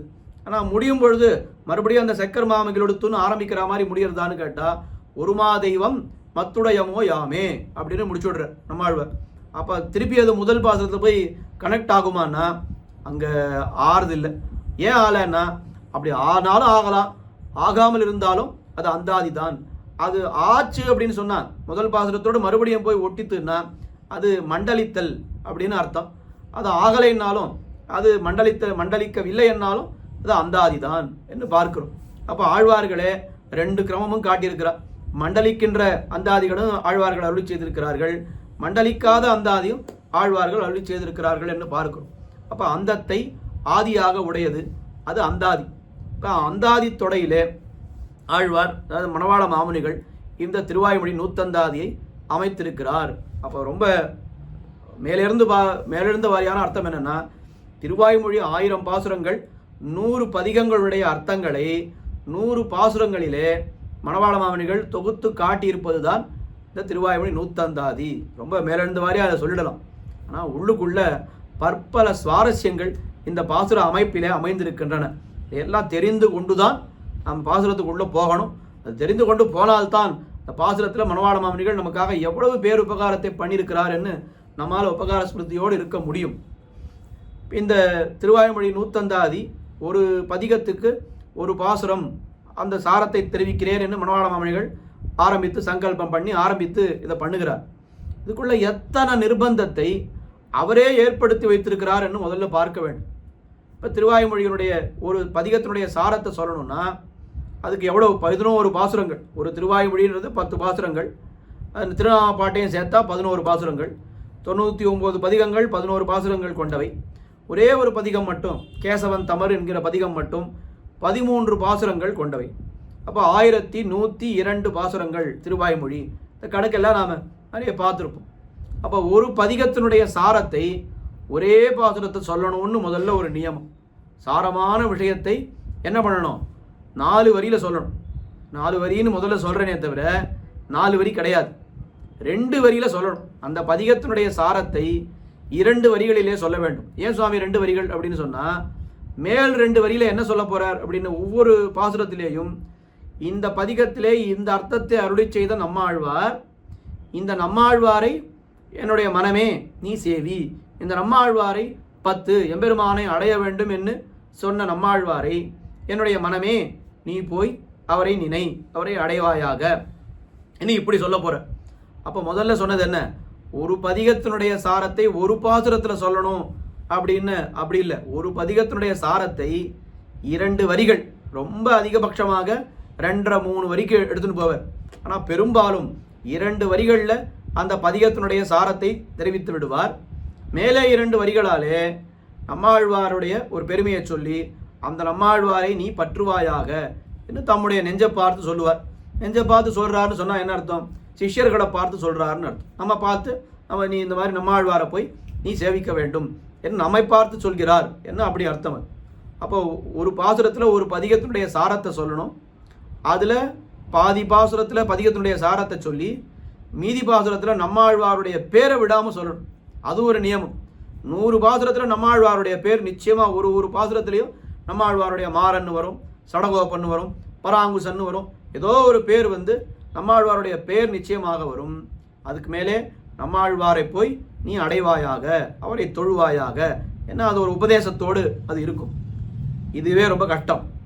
மேலே ஒரு நிர்பந்தம் அவர் ஏற்படுத்தி கொள்கிறார் மணவாள மாமுனிகள். என்ன அப்படின்னா, திருவாய்மொழின்ற அர்த்தத்தை தெரிவிக்கிறேன்றது தான் திருவாய்மொழி 100 ஆனால் இன்னொரு நிர்பந்தம் என்ன பண்ணிக்கிறாருன்னா, அந்த திருவாய்மொழி எந்த வார்த்தையில் ஆரம்பிக்கிறதோ அந்த வார்த்தையிலே தான் தம்முடைய பாசுரத்தை ஆரம்பிப்பதாக அவர் ஒரு நிர்பந்தம் பண்ணிக்கிறார். அதே போல இந்த திருவாய்மொழி எந்த வார்த்தையிலே முடிகிறதோ அந்த வார்த்தையிலே தம்முடைய பாசுரத்தை முடிப்பதாக அப்படி ஒரு சங்கல்பம் பண்ணிக்கிறார். இது ரொம்ப கஷ்டம். இது முதல்ல சொன்ன விஷயம் கூட பண்ணிடலாம். திருவாய்மொழியோட சாரத்தை 2 வரியில் சொல்லி நம்மாழ்வாருடைய பேரை சொல்லி நம்மாழ்வாரை நீ தொழுவாய் என்று நம்ம அதை கூட சொல்லிடலாம். ஆனால் இப்போ என்ன ஒரு நிர்பந்தம் வச்சுக்கிறாருன்னா, ஒரு திருவாய்மொழியினுடைய சாரத்தை சொல்லும் பொழுது நம்மாழ்வார் அந்த திருவாய்மொழியை எந்த வார்த்தையாலே தொடங்குகிறாரோ அதே வார்த்தையாலே இந்த பாசுரத்தை தொடங்க வேண்டும். ரொம்ப கஷ்டம் இது. ஏன் கஷ்டம்னு பின்னால் சொல்கிறேன். உயர்வர உயர்நலம்னு ஆரம்பிக்கிறார் நம்மாழ்வார். அந்த திருவாய்மொழியுடைய சாரத்தை சொல்லும் பொழுது மாமுனிகள் எப்படி ஆரம்பிக்கிறார்னா, உயர்வே பரன்படியை, உயர் அதே வார்த்தையில் ஆரம்பிக்கிறார். அப்போ அங்கே அவர் முடிக்கும் பொழுது நம்மாழ்வார் அந்த பதிகத்தை எப்படி முடிக்கிறார்? பரணவில் திரள்வழி அழிப்புரையாய் நின்ன பரநடி மேல் குருகூர் சடகோபன் சொல் நிறை ஆயிரத்து இவபத்தும் வீடே, என்ன வீடேன்னு முடித்து வீடுமின் முத்தவம்னு ஆரம்பிக்கிறார். இங்கே இவர் என்ன பண்ணுறாருன்னா, வேறாகவே விளையும் வீடு அப்படின்னு முடிக்க போகிறோம். இப்போ நான் இந்த திருவாய்மொழியை நம்மாழ்வார் எந்த சொல்லை கொண்டு ஆரம்பித்தாரோ அந்த சொல்லிலே தொடங்க வேண்டும். நம்மாழ்வார் எந்த சொல்லை கொண்டு முடித்தாரோ அந்த சொல்லிலே தொடங்க வேண்டும். முதல்ல சொன்ன நிர்பந்தமே ரொம்ப கஷ்டம். இது ரொம்ப கஷ்டம். ஏன் கஷ்டம் அப்படின்னா, வார்த்தைகள் தொடங்குகின்ற வார்த்தை நம்முடைய வார்த்தையாக, சொந்த வார்த்தையாக இருந்தால் அதுக்கேற்றா போல எதுகே போனே நம்ம போட்டுக்கலாம். இப்போ உயர்வர உயர்நலம்னு ஆரம்பிக்கணும்னு நம்மாழ்வார் ஒன்றும் நிர்பந்தம், யாரும் அவருக்கு நிர்பந்தம் கொடுக்கல. அவர் இஷ்டத்துக்கு அந்த வார்த்தையை ஆரம்பிச்சுக்கலாம். அது மாதிரி நிறை ஆயிரத்து இவபத்தும் வீடுன்னு முடிக்கிறாரே, அதுவும் நிர்பந்தமாக அவருடைய இஷ்டம். ஆனால் இப்போ இவருக்கு என்ன ஆகிடுறது மணவாள மாமுனிகளுக்குன்னா, ஆரம்ப வார்த்தை இவருடையது கிடையாது, அவர். இதில் என்ன கஷ்டம்னு கேட்டால், ஒரு வெண்பா பாசுரம்னு இருந்தால் அதுவும் ரொம்ப சுருக்கமான வெண்பா பாசுரம். இது வெண்பா பாசுரம்னா முதல் 3 வரிகளிலே 4 சீர் இருக்கும், கடைசி 4வது வரியில் மட்டும் 3 சீர் இருக்கும் அப்படின்னு அந்த சீரெல்லாம் கணக்கு பண்ணி அது சொல்லுவாள். இப்போ முதல் பாசுரம் உயர் அப்படின்னு ஆரம்பித்து விட்டால் வெண்பா பாசுரத்துக்கு எதுகை மோனைன்னு இருக்குது. இந்த உயர்னு ஆரம்பித்து விட்டால் என்ன ஆகும்னா, 4 வரியில் இருக்கக்கூடிய முதல் வார்த்தையும் இந்த 2வது இருக்க பாருங்க, யான் இருக்கே, இந்த எர்னே வந்தாகணும். உயர்வே பரன்படியை உள்ளதெல்லாம் தான் கண்டு உயர்வேத நேர்கொண்டுரைத்து மயர்வேதும் வாராமல் மானிடரே வாழ்விக்கும் மாறன் சொல் வேறாகவே விளையும் வீடு. இப்போ உயர் மயர் உயர் அதாவது உயர்வே பரன்படியை உள்ளதெல்லாம் தான் கண்டு உயர்வேத நேர்கொண்டுரைத்து மயர்வேதும் வாராமல், ஏன்னா இந்த 3 வார்த்தைகள் எர்னு வந்தாகணும். அதுதான் எதுகைன்னு பேர். ரொம்ப இந்த தமிழில் வந்து பாசுரங்களில் இந்த எதுகை இருக்கும். ரொம்ப விசேஷமாக நாம் சிறிய திருமடலில் பார்த்தோமானால் அது எப்படி இருக்கும் அப்படின்னா, முழுக்க அந்த ரான்ற எழுத்தில் எதுகை இருக்கும். காரா அறுவரை கொங்கை கண்ணார் கடலுடுக்கை சீரார் சுடர் சுட்டி செங்கலுழி பேராத்து பேரார மார்பில் பெருமாமழை கூந்தல் அப்படின்னு முழுக்க ராராரான்னு இருக்கும். அது ராராரான்னு அதே எதுகையாக வரும். அதே மாதிரி பெரிய திருமடலில் பார்த்தோன்னு சொன்னால் அது எப்படி இருக்கும்னு கேட்டால், அது 4 எழுத்தில் அப்படியே வரும். அது பொன்னுலகில் வானவரும் பூமகளும் போத்தி செய்ய நன்னுதலீர் நம்பினரையூரர், இது வந்து தனியன். அது எப்படி ஆரம்பிக்கிறதுனா, மன்னிய பல்புரிசேர் ஆயிரவாய் வாழறவின் சென்னி மணிக்குடுமி தெய்வச் சுடர் நடுவுள் மன்னியனாகத் தனமேலோர் மாமலை போல் என்று அந்த இன்னுன்னு அந்த இன்னுங்கிற எழுத்தில் எதுகை முழுக்க வந்துட்டே இருக்கும்.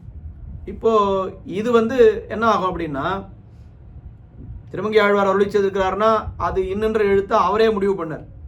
ஆனால் மணவாள மாமுனிகள் என்ன பண்ணுறாரு இங்கே, இந்த உயர் மயர்ன்றத இவர் முடிவு பண்ணலை. ஏன்னா உயர்வர உயர்நலம்னு நம்மாழ்வார் ஆரம்பித்து விட்டார். அந்த உயர்ன்ற வார்த்தையை ஒரு பிரயோகம் பண்ணிட்டாக்கா இப்போ எதுகை எர்னு தான் வந்தாகணும். இவரால் எதுகையை மாற்ற முடியாது. அதுக்கு மேலே மோனைனா என்னன்னா, முதல் வரி இருக்கே இந்த உயர்வே பரன்படி, அதில் 4 சீர்னா அதில் 3வது சீர் இதே சப்தத்தில் ஆரம்பிக்கணும். உயர்வே பரன்படியை உள்ளதெல்லாம் தான் கண்டு வீடு செய்து மத்தவையும் மிக்க புகழ் வி மீ ஊ ஊ அந்த ஒரு எழுத்துடைய சப்தம் மட்டும் ஒரே மாதிரி இருக்கணும். இது மோனை. இதை நம்ம சாதாரணமாக பேசும்பொழுது என்ன சொல்லுவார், கவிஞர்களாக சொல்லும்போது இவர் ரொம்ப எதுகை மோனையோடு பேசுவார் அப்படின்னு சொல்கிறோமே.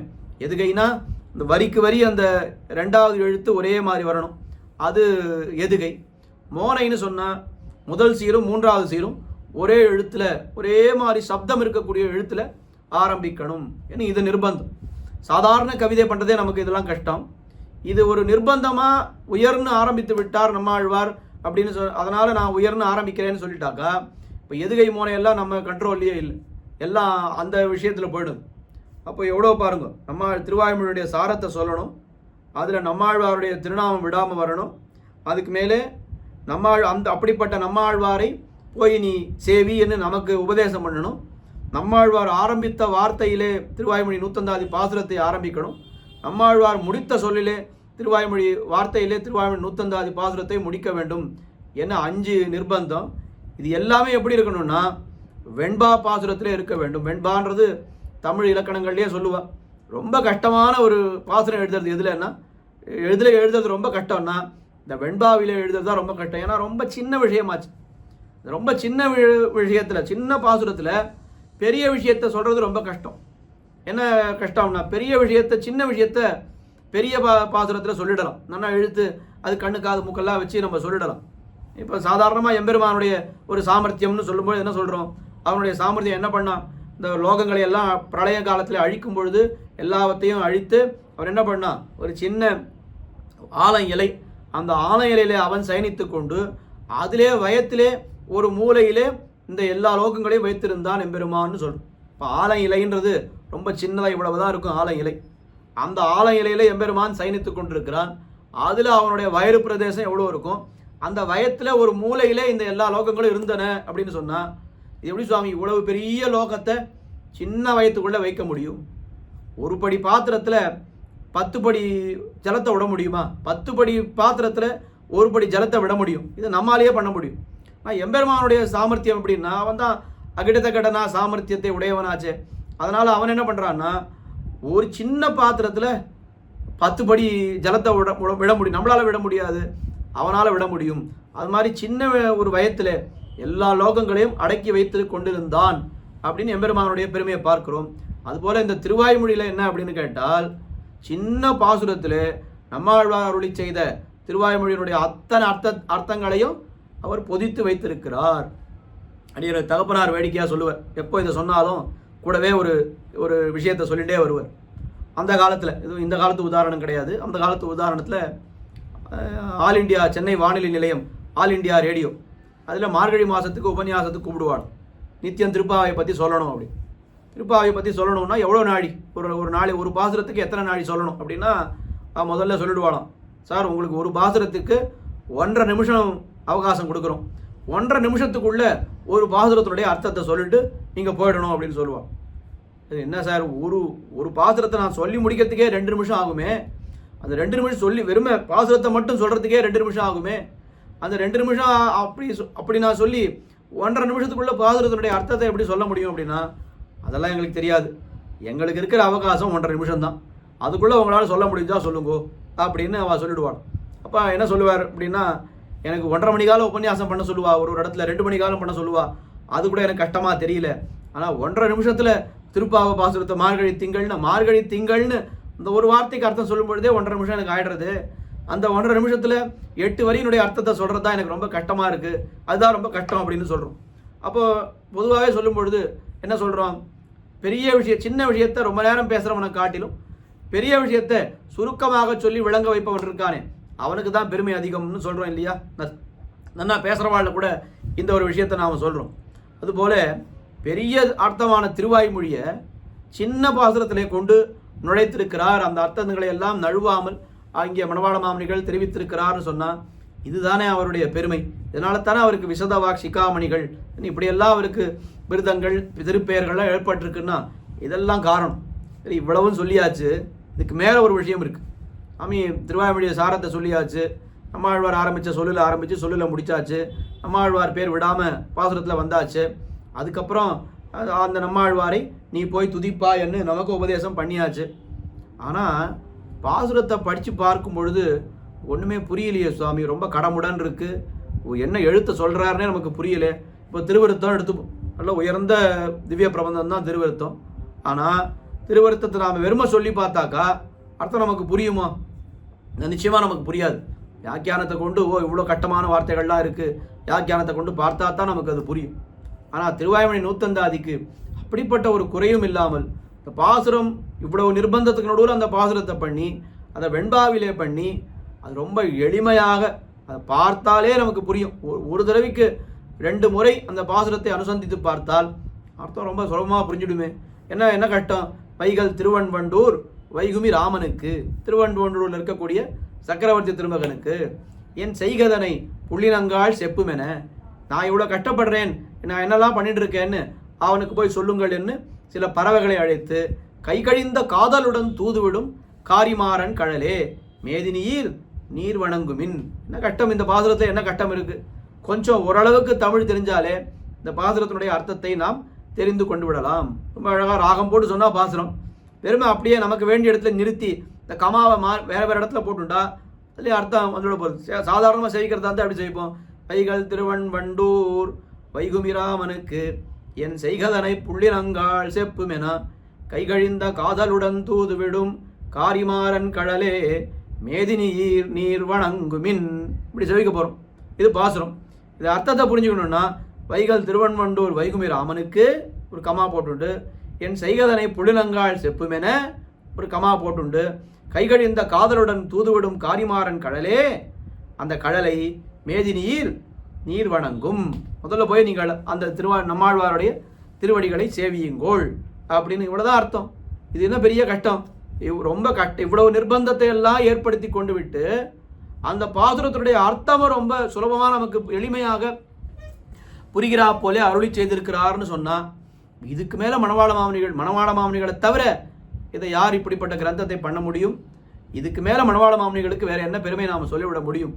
அதாவது இத்தனை நேரம் நாம் என்ன அனுபவித்து, 1 மணி காலமாக என்ன அனுபவித்து கொண்டு வந்தோம்னா திருவாய்மொழி, அந்த திருவாய்மொழியுடைய பெருமை, அந்த திருவாய்மொழியை நன்றாக அதிகரித்து அதில் அர்த்தங்களை எல்லாம் தெரிந்து கொண்டு அந்த அர்த்தங்களின்படி நம்முடைய வாழ்க்கையை நடைமுறைப்படுத்தி கொள்ள வேண்டும் அப்படின்னு சொன்னால் இதுதான் ஒரு வைஷ்ணவனுடைய கர்த்தவியம்னு சொன்னால் இந்த நாம் பண்ண வேண்டிய இந்த காரியத்திற்கு நமக்கு ரொம்ப உறுதுணையாக இருப்பது இந்த திருவாய்மொழி நூத்தந்தாதி என்கிற ஒரு திவ்ய பிரபந்தம்னு சொல்லின பிற்பாடு அப்போ இந்த ஸ்ரீவைஷ்ணவ சம்பிரதாயத்தினுடைய ஆணி வேறே இந்த திருவாய்மொழி நூத்தந்தாதி தான் அப்படின்றதுல அதை தெரிந்து கொள்வதற்கு நமக்கு என்ன கஷ்டம் இருக்கிறது?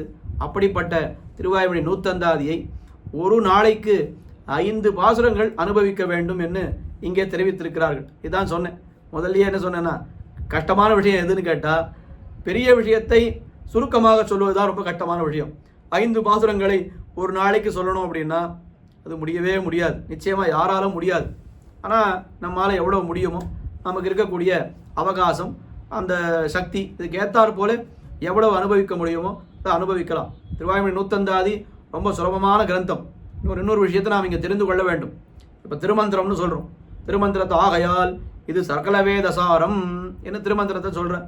சகல வேதத்தினுடைய சாரம் எதுன்னு கேட்டால் திருமந்திரம். இதில் ஒன்றும் யாருக்கும் சந்தேகம் இல்லை. ஆனால் அந்த திருமந்திரத்தை ஒரு சாதாரணமான ஒருத்தட்ட கொடுத்து இதில் சகல வேத சாரம் இருக்குது, நீ எடுத்து சொல்லு அப்படின்னா இதில் என்ன சாமி எனக்கு ஒன்றும் புரியல. பிரணவம்னு ஒரு பதம் இருக்குது, நமகான்னு ஒரு பதம் இருக்குது, நாராயணாயன்னு ஒரு பதம் இருக்குது. இதில் எப்படி சுவாமி சகல வேத சாரத்தை நாம் கண்டுபிடிக்கிறது அப்படின்னா அதுக்கு அதை படிச்சுட்டு வா, இதை படி, அதை படின்னு அவன் நிறைய வேலை வாங்கும். ஆனால் இந்த திருவாய்மொழி நூத்தந்தாதிக்கு அப்படிப்பட்ட குறையும் இல்லாமல் இது எப்படி இருக்குது? சகல வேத சாரம், நம்மாழ்வாருடைய திருவாய்மொழியினுடைய சாரமாக இருக்கிறது. இந்த சாரத்தை தெரிந்து கொள்வதற்கு ரொம்ப ரொம்ப கஷ்டமெல்லாம் பட வேண்டாம், ரொம்ப முயற்சி எடுக்க வேண்டாம். அது படித்து பார்த்தாலே இந்த சாரம் நமக்கு தெரிந்து விடுகிறா போலே அவ்வளவு எளிமையாக அமைத்திருக்கிறார் என்னால் அதுதான் ரொம்ப பெருமை. எம்பெருமானுடைய பரத்துவத்தில் பெருமையா அவனுடைய சௌலபியத்துக்கு பெருமையான்னு கேட்டால் கண்ண மூடின்னு நாம் என்ன சொல்ல போகிறோம்? பரத்தவன் கிடக்கிறது சுவாமி, அதனால் நமக்கு என்ன பிரயோஜனம்? சௌலபியத்தினால தான் எம்பெருமானுக்கு பெருமைன்னு சொல்கிறோம். அப்போ இந்த திருவாய்மொழியினுடைய அர்த்தத்தை எல்லாம் நாம் தெரிந்து கொள்ளணும்னு சொன்னால், இவ்வளவு எளிமையான ஒரு பிரபந்தம் இருக்கிறதுன்னு சொன்னால், இதுதானே அந்த திருவாய்மொழியை நமக்கு காட்டி கொடுக்கக்கூடிய ஒரு கண்ணாடி போல அமைந்திருக்கக்கூடிய ஒரு கிரந்தம்னு சொன்னால், இந்த கிரந்தத்துக்கு எவ்வளவு பெரிய ஒரு பெருமை. அந்த கிரந்தத்தை இன்றைய தினம் தனியனை அனுபவித்து விட்டு முதல் 5 பாசுரத்தை அனுபவிக்கலாம். இந்த ஸ்ரீமத் வேதமார்க்க பிரதிஷ்டாபனாச்சாரிய வேதாந்தாச்சாரியராய் ஸ்ரீமத் பரமஹம்ச பரிவிராஜகாச்சாரியாய் எழுந்தருளிருக்கக்கூடிய யதுகிரி யதிராஜ நாராயண ஜீயர் சுவாமி அவருடைய திவ்யாக்ஞையினாலே நடைபெறக்கூடிய இந்த திவ்ய பிரபந்த தாரா என்கிற நிகழ்ச்சி, இந்த 4000 திவ்ய பிரபந்தத்தை நாம் அனுபவித்து இன்னைக்கு உபதேச ரத்ன மாலையை அனுபவித்து இன்னைக்கு திருவாய்மொழி நூத்தந்தாதியை அனுபவிப்பதற்கு ஆரம்பித்திருக்கிறோம். 500 நாள்கள் கிட்டத்தட்ட இந்த திவ்ய பிரபந்த தாரா என்கிற நிகழ்ச்சி நடந்து கொண்டிருக்கிற இன்னி வரைக்கும் ஒரு நாள் இடைவிடாமல் ஒரு விக்னமும் இல்லாமல் சரியா 7:30 மணின்னா கார்த்தால 7:30 மணிக்கு இது ஆரம்பித்து விடுகிறது. அத்தனை லட்சக்கணக்கான பெயர்கள் இந்த பாரத தேசத்திலே மட்டும் இல்லாமல் பற்பல நாடுகளிலிருந்து இன்னைக்கு தாரால உங்களை பார்த்தேன், இன்னைக்கு தாரால நீங்க இந்த பதிகம் சொன்னீர் அப்படின்னு அந்த அளவுக்கு எல்லாரும் இதை பார்த்து கொண்டிருக்கிறார்கள். என்னால் இது எம்பெருமான் பெருமாள் பிராட்டியினுடைய அனுகிரகம், ஆழ்வார்கள் ஆச்சாரியர்கள் அத்தனை பேருடைய அனுகிரகம் சேர்ந்து ஜீயர் சுவாமியிடத்திலே வந்திருக்கிறது. அந்த ஜீயர் சுவாமியினுடைய அனுகிரகத்தாலே இதெல்லாம் நடைபெறுகிறது என்பதில் எந்தவித ஒரு சந்தேகம் நமக்கு கிடையாது. ஆனால் விசேஷமாக இதிலே அடியன் பார்த்ததில் சில நாள்கள் அந்தந்த பதிகங்களை நாம் அனுபவிக்கும் பொழுது ரொம்ப பொருத்தமாக அந்த பதிகங்கள் அனுபவத்திலே வரும். இப்போ உதாரணத்துக்கு எம்பெருமானார் திருநட்சத்திரத்தன்னைக்கு இந்த உபதேச மாலை அது வந்தது. அது மாதிரி நிறைய கீழெல்லாம் பார்த்துருக்கேன், அதெல்லாம் அவளுக்கு எழுதியும் கொடுத்துருக்கேன், என்னன்னைக்கு என்னென்ன வந்தது அப்படின்றா போல சில விஷயங்கள். இப்போ இன்றைய தினம் இதெல்லாம் எம்பெருமானுடைய ஒரு அனுகிரகத்தினாலே ஏற்படுகிறது. இன்னைக்கு நாம் திருவாய்மொழி நூத்தந்தாதி என்கிறது ஆரம்பிக்கிறோமே, எவ்வளவு பெரிய பொருத்தம் தெரியுமா? ஒரு விஷயம் சொல்கிறேன் கேளுங்க. இன்னைக்கு என்ன நாள்? சித்திரை மாதம் ஹஸ்த நட்சத்திரம். சித்திரை ஹஸ்தம்னு சொன்னால் இது யாருடைய இன்னைக்கு யாருக்கு பர்த்டே, யாருக்கு பிறந்த நாள்னு கேட்டால் பெருமாள் கோயில் என்று அழைக்கப்படுகின்ற காஞ்சிபுரத்தில் எழுந்தொழிருக்கக்கூடிய தேவப்பெருமாளுக்கு இன்னைக்கு திருவவதாரம். இந்த சமயத்தில் நாம் எப்போ இந்த திவ்ய பிரபந்த தாராவிலே இந்த திருவாய்மொழி நூத்தந்தாதியை நாம் இப்போ கேட்டுக்கொண்டிருக்கிறோமோ, இப்போ இந்த சமயத்தில் பெருமாள் மலையிலே திருவவதாரமாகி அவர் புண்ணியகோட்டை விமானம் என்கிற வாகனத்திலே புறப்பாடு அப்படி கண்டருளி அந்த அவதார மண்டபம்னு இருக்குது, அங்கே இறங்கி ஏழிக்கொண்டு இருப்பார் தேவப்பெருமாள்.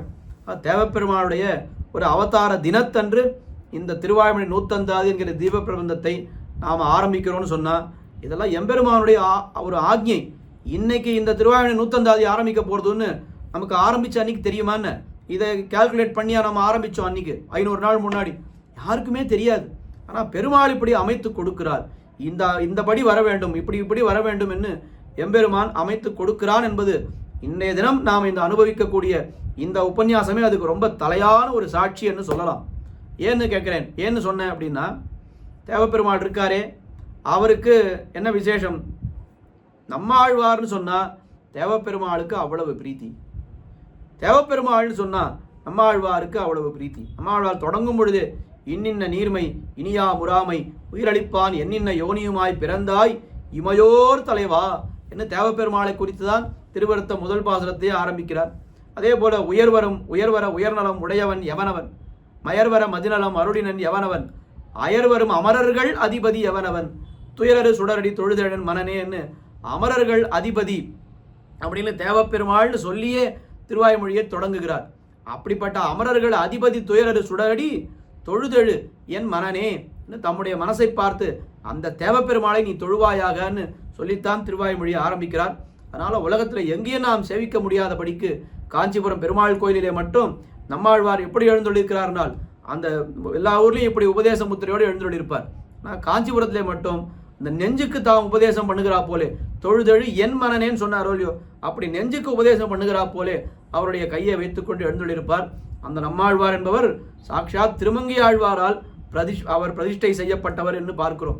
திருமங்கி ஆழ்வாரே பிரதிஷ்டை பண்ணின நம்மாழ்வார். அப்போ திருமங்கி ஆழ்வார் அந்த நம்மாழ்வாருடைய திருவாய்மொழி அர்த்தத்தை எல்லாம் நன்னா தெரிஞ்சவர் தானே. அவர் இப்படி பண்ணியிருக்கார் அப்படின்னு சொன்னால் நம்மாழ்வார் இந்த எம்பெருமானை குறித்து தான் அவர் தொழுதெழின் மனனேன்னு சொன்னார். அதனால நம்மாழ்வாருடைய விக்கிரகம் இப்படித்தான் இருக்க வேண்டும் என்று ரொம்ப பார்த்து திருமங்கி ஆழ்வார் பிரதிஷ்டை பண்ணியிருக்கிறார்னு பார்க்கிறோம்.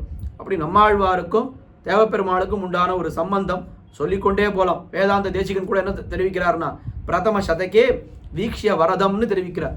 முதல் 100 பாசுரங்கள் இருக்கே, முதல் 10 இது முழுவதும் தேவப்பெருமாளுக்குன்னு காட்டுகிறார். ஒவ்வொரு பதிகமும் அதில் அனுபவிக்கக்கூடிய திருக்கல்யாண குணத்தை விசேஷமாக நாம் தேவப்பெருமாளத்தில் அனுபவிக்கலாம். ரொம்ப தனியாக அது பண்ண வேண்டிய ஒரு உபன்யாசம் அது. அப்படி தேவப்பெருமாளுக்கும் நம்மாழ்வாருக்கும் உண்டான ஒரு தொடர்பு. இந்த நம்மாழ்வார் சாத்துமறை அன்னைக்கு அவருக்காகவே கருட சேவை கண்டருள்கிறார் தேவப்பெருமாள். அருளாழி புட்கடவீர் அவர் வீதி ஒரு நாள் என்று அருளாழி அம்மானை கண்டக்கால் இது சொல்லி, ஒரு நாள் என் வீதியில அந்த அருளாழி புட்கடவீர் இந்த நம்ம கருடனில் வரக்கூடாதா, ஒரு நாள் வழியா இந்த தெரு வழியா வந்தா கூட போறோம், எங்க ஆத்து கூட வர வேண்டாம்னு நம்மாழ்வார் தெரிவித்தார். அதனால எப்ப அந்த அந்த நம்மாழ்வாருடைய சாத்துமறை தினம் வைகாசி விசாகத்தன்னைக்கு தேவப்பெருமானுடைய கருட சேவை அவர் அமைத்துக் கொண்டிருக்கிறார். பாஞ்சராத்திரத்துல 4ஆம் உற்சவம் சாயங்காலம் தான் கருட சேவை. ஆனால் காஞ்சிபுரம் வரதராஜ பெருமாள் அவருடைய கருட சேவை என்னைக்குன்னா 3ஆம் உற்சவம் கார்த்தால கருட சேவை. எதுக்காகன்னா அன்னைக்கு வைகாசி விசாகம் வரும். வைகாசி விசாகத்தன்னைக்கு நம்மாழ்வார் ஆசைப்பட்டாரு கருட சேவையில சேவிக்கணும்னு, அதனால கருட சேவை. அது மட்டுமே இல்லை, என்னைக்கு கருட சேவையில எம்பெருமான் எழுந்தொழினாலும் முதல்ல ஆழ்வார் பிரகாரம் எழுதிட்டு தான் கோயிலுக்கு வெளியில போவார். சாதாரணமாக புறப்பாடுன்னா நேர கோயிலுக்கு வெளியில போயிடுவார். ஆனால் கருட சேவையில எழுந்தொழினார். ஆனால் இப்படி இந்த பக்கமாக வந்து நம்மாழ்வார் இடத்துல அங்கே நம்மாழ்வார் பார்க்கணும். நம்மாழ்வார் இதை கேட்டாரே, ஒரு நாள் வந்து பார்க்க முடியாதா அப்படின்னு. அதனால அப்படி வருவார். ரொம்ப அழகா காஞ்சி சுவாமி காட்டியிருக்கிறார். அது இந்த அஞ்சிரை மடனாரா என்கிற பதிகத்திலே என்ன தெரிவிக்கிறார்னா, அருளாழி புட்கடவீர்னு ஆனைக்கு அருள் செய்ய தான் ஆனைக்கு அருள் செய்ய புறப்படுதல், அழகு சண்டேற புறப்படுதல், இப்படியெல்லாம் பண்ணும் பொழுது இங்கே வந்து என்ன அந்த கோலத்தை எனக்கு காட்டக்கூடாதா அப்படின்னு நம்மாழ்வார் ஆசைப்படுறாருன்னு சொல்லுவார். காஞ்சி சுவாமி ரொம்ப அழகா தான் புறப்படுதல், ஆனைக்கு அருள் செய்ய புறப்படுதல், அழகு சண்டேற புறப்படுதல் என்ன 3ஆக பிரித்து ஆனைக்கு அருள் செய்ய புறப்படுதல் அது கஜேந்திர மோட்சம். ஆடி மாதம் பௌர்ணமி அன்னைய தினம் கருட சேவை. அது வந்து நம்மாழ்வார் கருட சேவையில வந்து நம்மாழ்வாருக்கு காட்சி கொடுக்கிறார். அதுக்கு மேலே அழகு சண்டேற புறப்படுதல், இந்த வைகாசி விசாகத்தன்னைக்கு கருட சேவை அவர் கருட சேவை உற்சவத்திலே கருடோத்சவத்திலே வருகிறானே அது என்று காட்டுகிறார். தான் புறப்படுதல்னா இந்த பரதத்துவம் நிர்ணயம் பண்ணின பெரியாழ்வார், இந்த பெரியாழ்வார் திருநட்சத்திரத்துக்காக அவன் ஆனி கருடன் என்று கொண்டாடுகிறானே அந்த உற்சவம். தான் புறப்படுதல், ஆனைக்கு அருள் செய்ய புறப்படுதல், அழகு சண்டேற புறப்படுதல் என்று இந்த 3 கருட சேவை தேவப்பெருமாளுக்கு. 3 கருட சேவையில முதல்ல யார எங்க போவார்னா நேரம் ஓடி போய் நம்மாழ்வார் சன்னதிக்கு போயிடுவார். நம்மாழ்வார் சேவிக்கணும் கருட சேவையை, அவர் தானே ஆசைப்பட்டாருன்னு. அப்படி நம்மாழ்வாருக்கும் தேவப்பெருமாளுக்கும் உண்டான தொடர்பு. அந்த திருவாய்மொழியினுடைய சாரத்தை மணவாள மாமுனிகள் அருளி செய்திருக்கிறார்னு சொன்னா, மணவாள மாமுனிகளுக்கும் தேவப்பெருமாளுக்கும் உண்டான தொடர்பு எப்படி நாம சொல்றது? அது எத்தனையோ ஆச்சாரியர்கள் ஸ்தோத்திரங்கள் பண்ணியிருக்கிறார்கள் தேவப்பெருமாள் விஷயமாக. ஆனால் மணவாள மாமுனிகள் பார்த்தார், ஒத்துருமே மங்களாசாசனம் பண்ணலையே, எல்லாரும் ஸ்தோத்திரம் பண்ணியிருக்கா, வாஸ்தவம் தான், அவருக்கு மங்களம் உண்டாகட்டும்னு அவர் யாரும் பண்ணலையேன்னு மணவாள மாமுனிகளுடைய ஒரு பிரகிருத்தியே இப்படிதானே, மங்களாசாசனம் பண்ணிக்கொண்டே இருப்பார். மங்களாசாசனம் கிருத்வா தத்ர யதோச்சிதம் தாம்னஸ்தஸ்மாத் வினிஷ்கிரமிய பிரவிஷ்யஸ்வம் நிகேதனம்னு எப்போ போனாலும் மங்களாசாசனம். பெரியாழ்வாரும் மணவாள மாமுனிகளும் ஒரே மாதிரி தான் இதை பண்ணிட்டே இருப்பார். வாடி எதிராசன் வாடி எதிராசன் வாடி எதிராசன் என வாழ்த்துவார். அதுக்கு மேலே அந்த அருசமய செடி அதனை அடியறுத்தான் வாழியே சீராரும் எதிராசன் திருவடிகள் வாழின்னு வாழின்னு பல்லாண்டு பாடுறது தான் ஆழ்வார்கள் வாழி, அருளி செயல் வாழின்னு பல்லாண்டு பாடுறது தான் மணவாள மாமுனிகளுடைய காரியம். அப்படி தேவப்பெருமாளுக்கு மங்களார்த்தமாக தேவராஜ மங்களம் என்று ரொம்ப அழகான ஸ்தோத்திர கிரந்தத்தை அவர் அருளி செய்திருக்கிறார் தேவப்பெருமாள் விஷயமாக. எப்படி நம்மாழ்வாருக்கும் தேவப்பெருமாளுக்கும் ஒரு தொடர்பு அதை நம்மால் விவரிக்க முடியாதுன்னு சொன்னோமோ, அதே போல தேவப்பெருமாளுக்கும் மணவாள மாமுனிகளுக்கும் உண்டான தொடர்பு நம்மால் விவரித்து தலை கட்டவே முடியாது. அது எப்பேற்பட்ட தொடர்பு. மணவாள மாமுனிகள் விஷயமான இந்த ஸ்ரீசைலயா பாத்திரம் என்கிற அந்த ஸ்ரீசைலேச தயாபாத்திரம் என்கிற தனியனை கேட்பதற்குன்னே ஒரு பெருமாள் இருக்காருன்னா அவர் தேவப்பெருமாள் தான். அதை கேட்கறதுல அவருக்கு அவ்வளவு ஆனந்தம். அதுக்கு மேலே மணவாள மாமுனிகளுடைய உற்சவத்தை நடத்தி வைப்பது, குறிப்பாக அவருடைய சாத்துமறை விசேஷமாக ஐப்பசி திருமூலத்தை நடத்தி வைப்பதுன்னு சொன்னால் தேவப்பெருமாளை போல இன்னொரு பெருமாள் அந்த சாத்துமறையை நடத்தவே முடியாது. என்ன அழகாக எழுவர். அங்கே எழுந்தருளி திருவாய்மொழி 10ஆம் திருச்செவி சாத்தருளி, அதுக்கு மேலே உபதேசரத்ன மாலை திருச்செவி சாத்தியருளி, அதுக்கப்புறம் ராத்திரி ஒரு 2 மணி இருக்கும். அந்த சமயத்தில் இந்த திருவாய்மொழி 100 திருச்செவி சாத்துவார் தேவப்பெருமாள். அதுபோல ஒரு கோஷ்டி உலகத்தில் வேறு எங்கேயுமே பார்க்க முடியாது. இந்த திருவாய்மொழி 100 கேட்டுண்டே திருவாராதனம் கண்டருள்வார். இந்த தேவப்பெருமாள் அந்த திருவாராதனம்னா ரொம்ப விசேஷமாக இருக்கும். அங்கே அந்த கண்டநாதம் மணி ஓசை ரொம்ப அழகாக இருக்கும். அந்த மணி ஓசையோடு சேர்த்து இங்கே ஒரு 200 சுவாமிகள் திருவாய்மொழி நூத்தந்தாதிய பெருமாள் இடத்துல விண்ணப்பம் செய்தால் அதுக்கு மேலே ஒரு அனுபவம், அதெல்லாம் தொல்லை இன்ப திருதி கண்டாளேன்னு அதுக்கு மேலே ஒரு அனுபவம் நமக்கு கிடையவே கிடையாது. அந்த அனுபவத்தை நிச்சயமாக குறிப்பாக இந்த வருஷம் மணவாள மாமுனிகள் சாத்துவரை வரப்போகின்ற சமயத்திலே எல்லோரும் அந்த அனுபவத்திலே கலந்து கொள்ள நிச்சயமாக கலந்து கொள்ள வேண்டும் என்று இந்த தேவப்பெருமாளுக்கும் நம்மாழ்வாருக்கும் உண்டான தொடர்பு, தேவப்பெருமாளுக்கும் மணவாள மாமுனிகளுக்கும் உண்டான தொடர்பு ஏன் இன்றைய தினம் அது விசேஷம்னா, தன்னுடைய அவதார தினமான சித்திரை அஸ்தத்தன்னைக்கு திருவாய்மொழி நூத்தந்தாதி தொடங்க வேண்டும் என்று தேவப்பெருமாள் சங்கற்பித்திருக்கிறார் என்று சொன்னால், அடியன் கீழே சொன்ன வார்த்தைகள் எல்லாம் இதெல்லாம் வெறும் உபச்சார வார்த்தையோ ஒரு அர்த்தவாதமோ இல்லாமல் சத்தியமான வார்த்தை என்பது இந்த ஒரு நாளை எம்பெருமான் தேர்ந்தெடுத்திருக்கிறானே, இதிலிருந்து நாம் தெரிந்து கொள்ளலாம் என்பதற்காக இந்த விஷயங்களை எல்லாம் தெரிவித்தேன். திருவாய்மொழி நூத்தந்தாதி உள்ளே நாம் போக வேண்டும். முதல்ல ரொம்ப அழகான 2 தனியன்கள் இந்த திருவாய்மொழி நூத்தந்தாதிக்கு ஏற்பட்டிருக்கின்றன. முதல் தனியன், அல்லும் பகலும் அனுபவிப்பார் தங்களுக்கு சொல்லும் பொருளும் தொகுத்துரைத்தான் நல்ல மணவாள மாமுனிவன் மாறன் மறைக்கு தனவா நூத்தந்தாதிதான். இதுவும் ரொம்ப சுலபமாக பண்ணியிருக்கிறார்கள் ஆச்சாரியர்கள். ஏன்னா சுலபமான பிரபந்தத்திற்கு எளிமையான பிரபந்தத்திற்கு தனியனும் எளிமையாக தானே இருக்கணும். அது மட்டும் கஷ்டமாக இருந்தால் எப்படி, பொருத்தமாக இருக்க வேண்டாமா? அல்லும் பகலும் அனுபவிப்பார் தங்களுக்கு, எவ்வளோ சுலபமாக இருக்கு பாருங்க. அல்லும்னா இரவு, பகல்னா நமக்கு தெரியும். இரவும் பகலும் எப்பொழுதும் அனுபவிப்பார் தங்களுக்கு, அனுபவிக்க விரும்புவர்களுக்காக சொல்லும் பொருளும் தொகுத்துரைத்தான். ரொம்ப இனிமையான சொற்களாலே தொடுக்கப்பட்ட இந்த திருவாய்மொழி நூத்தந்தாதி. பொருள் என்ன, ரொம்ப உயர்ந்த அர்த்தங்களை கொண்ட இந்த திருவாய்மொழி நூத்தந்தாதி. இதை யார் பண்ணி அருளினார்னா, நல்ல மணவாள மாமுனிவன், நன்மை பொருந்திய மணவாள மாமுனிகள் அவர் என்ன பண்ணினார், மாறன் மறைக்கு தனவா நூத்தந்தாதி தான். நம்மாழ்வார் அருளி செய்த தமிழ் வேதமான மாறன் மறை, திராவிட வேத சாகரம்னு சொல்றமே, அப்படிப்பட்ட மாறன் மறைக்கு தனவா நூத்தந்தாதி தான். தனவான்னா என்ன அர்த்தம்? தனவுதல் அப்படின்னு சொன்னா பொருந்தாமல் இருத்தல். தனவாமல் இருத்தல்னா அது அதனுடைய ஒரு நஞ்சு, அதனுடைய ஒரு நெகேஷன் சொல்லுவா. அப்போ 2 நெகட்டிவ் சேர்த்தாக்கா என்ன ஆகிடும்? தனவுதல்னா பொருந்தாத, வழுவுதல்னு அர்த்தம். தனவாதன்னு சொன்னால் பொருந்தி இருக்கக்கூடிய. தனவா நூத்தந்தாதி, மிகவும் பொருத்தமாயிருக்கக்கூடிய நூற்றந்தாதியை தொகுத்து உரைத்தான். அப்படி சங்கிரகமாக அருளி செய்தார் மணவாள மாமுனிகள். இதுவோ நமக்கு அனுபவிப்பதற்கு ரொம்ப பாங்காக இருக்கக்கூடிய ஒரு திவ்ய பிரபந்தம் என்று முதல் தனியன். 2வது தனியன், மண்ணு புகழ் சேர் மணவாள மாமுனிவல் தன்னருளால் உட்பொருள்கள் தன்னுடனே சொன்ன திருவாய்மொழி நூத்தந்தாதியாம் தேனை உருவாதருந்து நெஞ்சே ஊத்து. நெஞ்சே தம்முடைய நெஞ்சை பார்த்து உபதேசம் பண்ணுகிறார் மணவாள மாமுனிகள். மனமே, மண்ணு புகழ் சேர் மணவாள மாமுனிகள், நிலை பெற்ற கீர்த்தியை உடையவரான மணவாள மாமுனிகள் தன் அருளால், தன்னுடைய ஒரு கிருபை, நம் மீது அவருக்கு இருக்கக்கூடிய ஒரு அனுகிரகத்தினாலே, கிருபையினாலே, தயையினாலே இப்படி உட்பொருள்கள் தன்னுடனே சொன்ன ஆழ்ந்த கருத்துக்களை எல்லாம் சேர்த்து சொன்ன திருவாய்மொழி நூத்தந்தாதியாம் தேன். திருவாய்மொழி நூத்தந்தாதி என்ன சொல்லிட்டார்? தேன்னு சொல்லிட்டார். உருவாதருந்து உத்து அருந்து இடைவிடாமல் ஊன்றி நீ பருகு என்று தம்முடைய நெஞ்சை பார்த்து தெரிவிக்கிறார் இந்த தனியனிலே. திருவாய்மொழிய நூத்தந்தாதியை தேன் அப்படின்னு சொன்னதுக்கு பற்பல சுவாரஸ்யங்களை எல்லாம் காட்டுகிறார்கள் ஆச்சாரியர்கள். குறிப்பாக அடியனுடைய தகப்பனார் சொல்லக்கூடிய அர்த்தம், 2 அர்த்தம் இருக்குது இதில். திருவாய்மொழி இருக்கு இல்லையா, அது தேனடை. இந்த தேன்றது எங்கே கிடைக்கும் அப்படின்னு கேட்டால் தேனடையிலிருந்து தான் நமக்கு கிடைக்கும். இப்போ திருவாய்மொழி தான் தேனடை, அதிலிருந்து கிடைக்கக்கூடிய தேன் தான் திருவாய்மொழி நூத்தந்தாதி. ஆனால் தேனடையிலிருந்து தேன் எடுக்கணும்னு சொன்னால் அது கொஞ்சம் கஷ்டப்படணும். நேராக போய் நம்ம கை வைக்க முடியுமா? அதுக்குன்னு பழகினவா தான் அதுக்கு போக முடியும். அதுக்கு மேலே அங்கே போனால் முதல்ல அந்த தேனீக்கள்லாம் இருக்கும், அதையெல்லாம் ஏதோ புகை போட்டோ ஏதோ பண்ணி ஓட்டுவா.